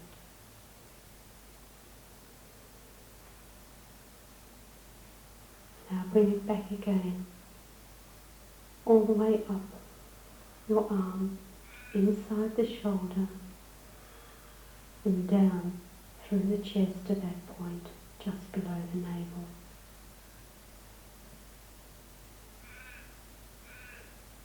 Now allow it to flow all the way down the right leg, inside the right leg, flowing with the natural energy flow of the body, all the way down inside the right leg.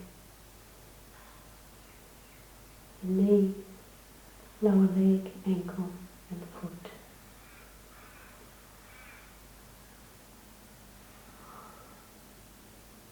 And now I want you to bring it all the way back again, inside the leg, all the way back, until you're back at that point, just below the navel.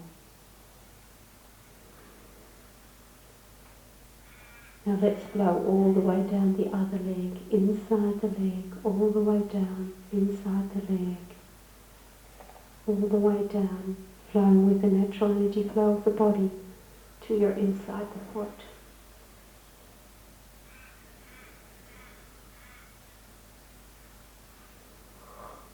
Then I ask you to flow back again, all the way back up the leg until you're inside the body, just at that point, just below the navel.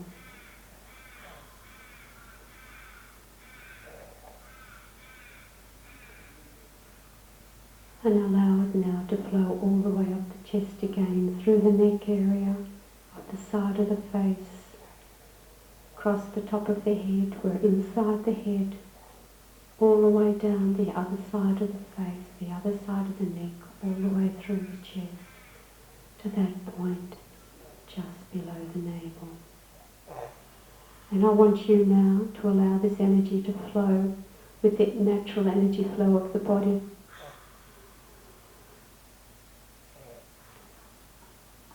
Breaking through all the negativity and all the blockages.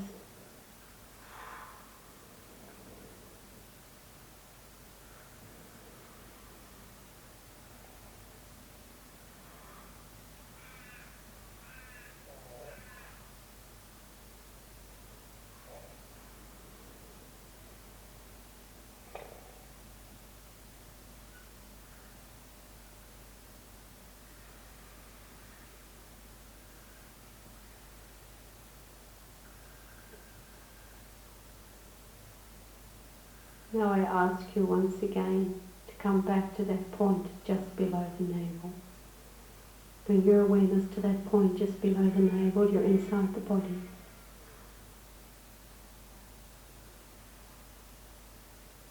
Now allow that pool of awareness to surface and move all the way up to the top of the head once again.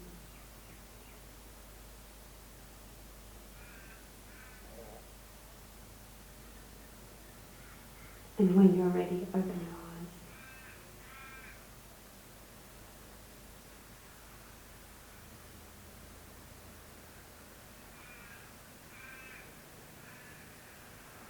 Bring your heels together, arms over your head, and have a little stretch. And when you're ready, using your arms to help you sit up.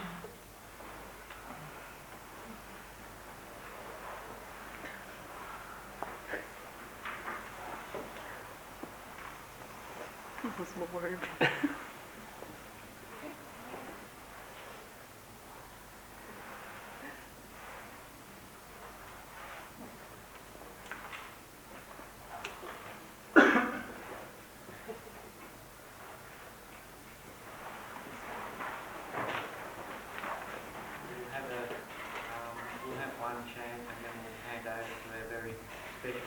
Peter Roberts, and he'll take us for a while. But the chants that I've selected for the night, I've selected all the chants from our CD, the Songs of Samsara.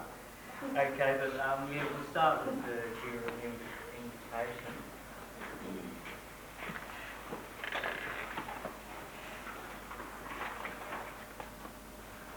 Guru Brahma, Guru Vishnu, Guru Deva, Maheshwara, Guru Sakshat, Parabrahma, Tasmai Shri Gurave Namaha.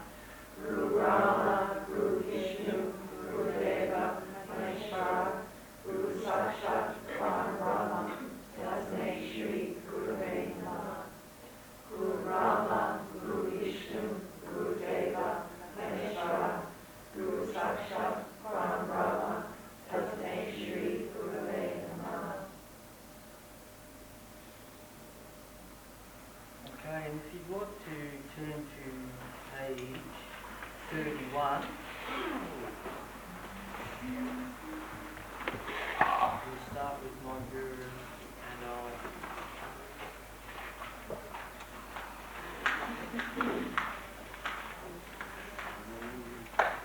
Music box to lead us off.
Peter, I'd like you to introduce you all to Peter Roberts. Peter is a therapeutic musician at St John's Gulf Hospital, and he comes to us tonight as a gift from Terry Guider. For those of you who don't know Terry, he's a bit of a local muso and music composer down here in Geelong, and he's put on a couple of chant nights for us, chant afternoons, and he wrote a very special song to Swami and presented that at at last Diwali. And yeah, we don't see him much, but when he comes through with a big sweat. Great guy. Yeah, so if we can have a round of applause for that.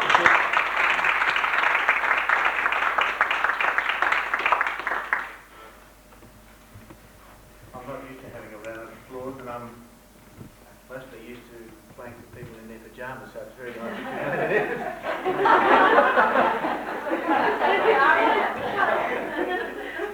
So, as I say, Terry invited me to come, and he wants my playing as a gift to you, and I gladly offer it. And I would like there to be no more applause. I would like to offer this music as part of a devotion too. So if you take it in that spirit, and just rest into the music and it'll take you wherever you want to go. I brought a variety of instruments, and I don't have a particular plot in mind, but I will play as I want to play, and I'll just go where we want to go. And yeah, so I offer it to you, and thank you for the invitation and for the nice welcome. I appreciate it. So maybe I might start with the flute, and I'll finish with the flute, so you'll know when I've finished. I'm the only musician in Geelong who thinks it's a compliment if someone's gone to sleep while I play, so that's okay.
Swami's energy in your music, I am a new man.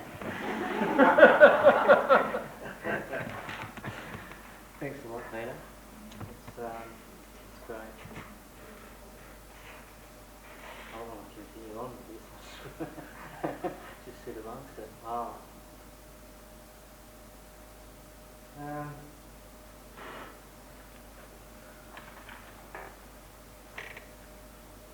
Good news for the people in the pyjamas is they can't go to sleep in the pyjamas.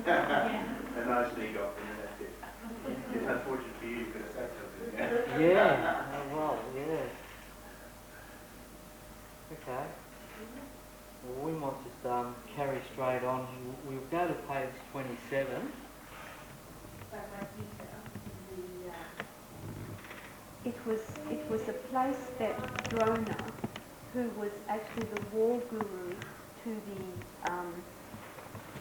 the Kurus, he went there with his son, his mother had died in childbirth, and the child was dying of malnutrition, and Drona took him to a very ancient temple, and from this temple there is a lingam, which is a stone, and from the ceiling comes another stone, until about the late 1800s a milk substance had been secreted from that stone, and he was able to feed his child on that.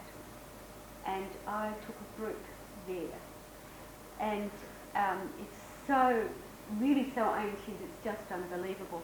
And you go into the cave, and there's ledges everywhere where the Mahatmas who look after that stone there where they live, and it was, and they must observe strict brahmachari rules. And one of them broke the rule, and as soon as he broke it, the milk substance turned to water. So today it's only water. But as you go throughout the back, the music took me throughout the back, where there's a stream runs through, and there's great cliffs, sort of the gorges coming down, and there's little sort of caves where Mahatmas have lived out their lives in meditation up in the mountains. It's just, we're going there actually, and it's just a very magic place, and they took me there. It was just absolutely beautiful. Absolutely. Thank you very much. It's absolutely wonderful. Thank you.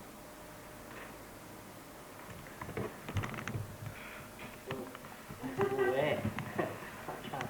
Not out of this yet. Okay, well, perhaps we can chant on. But I don't want to stay where I am. It's great, though. It's fantastic.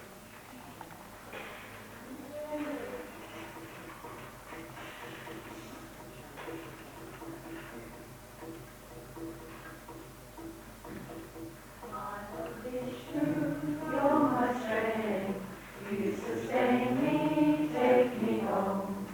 I love Brahma, you're my greatness, you create me, take me home. I love Shiva, Guru's Guru, you're my master, take me home. I love Brahma, you're my leader, give me order, take me home.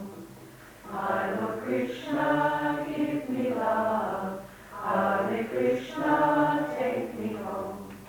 I love Vishnu, Guru Deva, I love Brahma, take me home. I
Krishna, Hari Hari, take me home.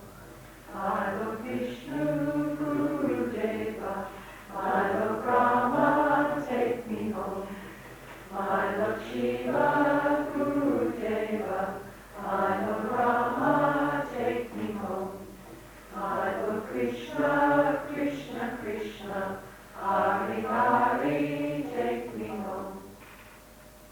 My Lord Krishna, Krishna, Krishna, Hari Hari, take me home. Rama, Vishnu, Shiva.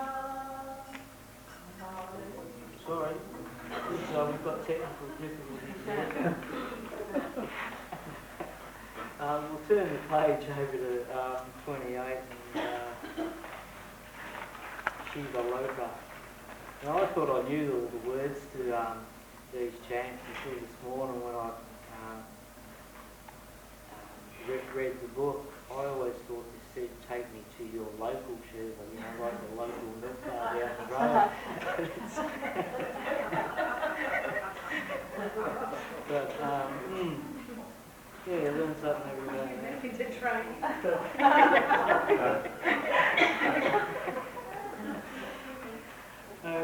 You know what the loka is? Sorry? You know what a loka is? No.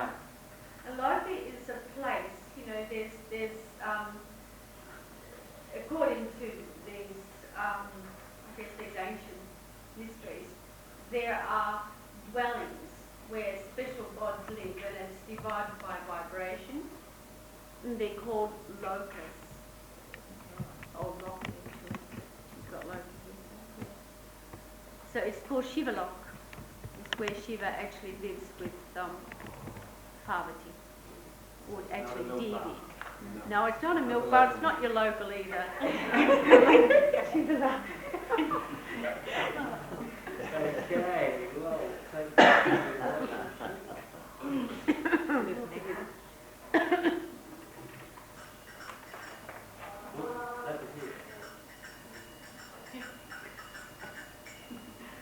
Take me to your loka Shiva, let me see your light. Oh, take me to your loka Shiva, let me stay all night. Up into the Rashi, to a peaceful place where there's no pain. Oh, take me, Shiva, take me. Oh, take me, Shiva, take me. Oh, take me to your loka Shiva, let me dwell in peace. Oh, take me to your loka Shiva, all my fears release. An astral plane where there's no blame, your love so strong where I belong. Oh, take me, Shiva, take me. Oh, take me, Shiva, take me. Oh, take me to your loka Shiva, dance for me all night. Oh, take me to your loka Shiva, make your light shine bright. Oh, dance for me and let me see your loving ways, complete my days. Oh, take me, Shiva, take me. Oh, take me, Shiva, take me. Oh, take me to your loka Shiva, show me how to live. Oh, take me to your loka Shiva, teach me how to give. Oh, teach me now and show me how. I'll learn from you just what to do. Oh, take me, Shiva, take me. Oh, take me, Shiva, take me. Oh, take me, Shiva, take me. Shiva.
Shiva, Hare Guru Namah, Rama Vishnu Shiva, Hare Guru Namah, Rama Vishnu Shiva, Hare Guru Namah, Rama Vishnu Shiva, Hare Guru Namah, Rama Vishnu Shiva, Hare Guru Namah, Rama Vishnu Shiva, Hare Guru Namah.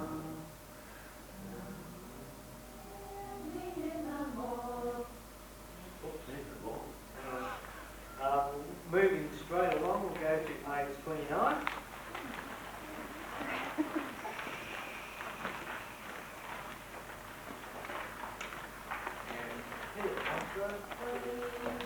As the sun upon your face, listen for my whisper, singing my praise.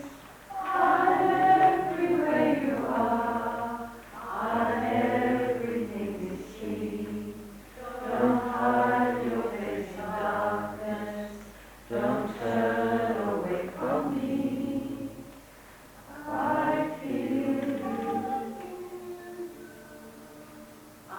I hear you, I see you. Fill me in the night time, when the moon is in the sky. Touch the way I've touched you, don't be afraid to cry. Don't think I cannot see you, don't look the other way. I'll shine my love upon you, I beg you let me stay. I love you, I love you, I love you. Feel me all around you, sing me with your songs. Hear me as the wind blows, it's where my heart belongs. I see you in the darkness, when no one else can see. I hear you call my name, to set your spirit free. I hear you, I hear you, I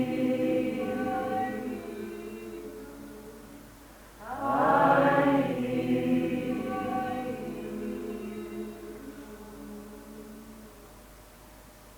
Feel me in the morning, hear me in the wind. Listen to my whisper, my words to you can sing. Stay in my arms forever, I'll wrap you in my love. I'll walk the path beside you, you'll never be alone. I feel you, I hear you,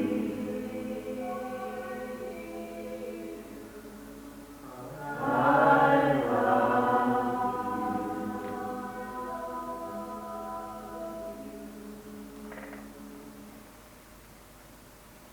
That's really nice. That's very nice indeed. Well, I think we've got time for one more, so I think we might finish off with Amazing Grace on page 23. Graham. Shall I? Yep. Peter's offered to play your main gig.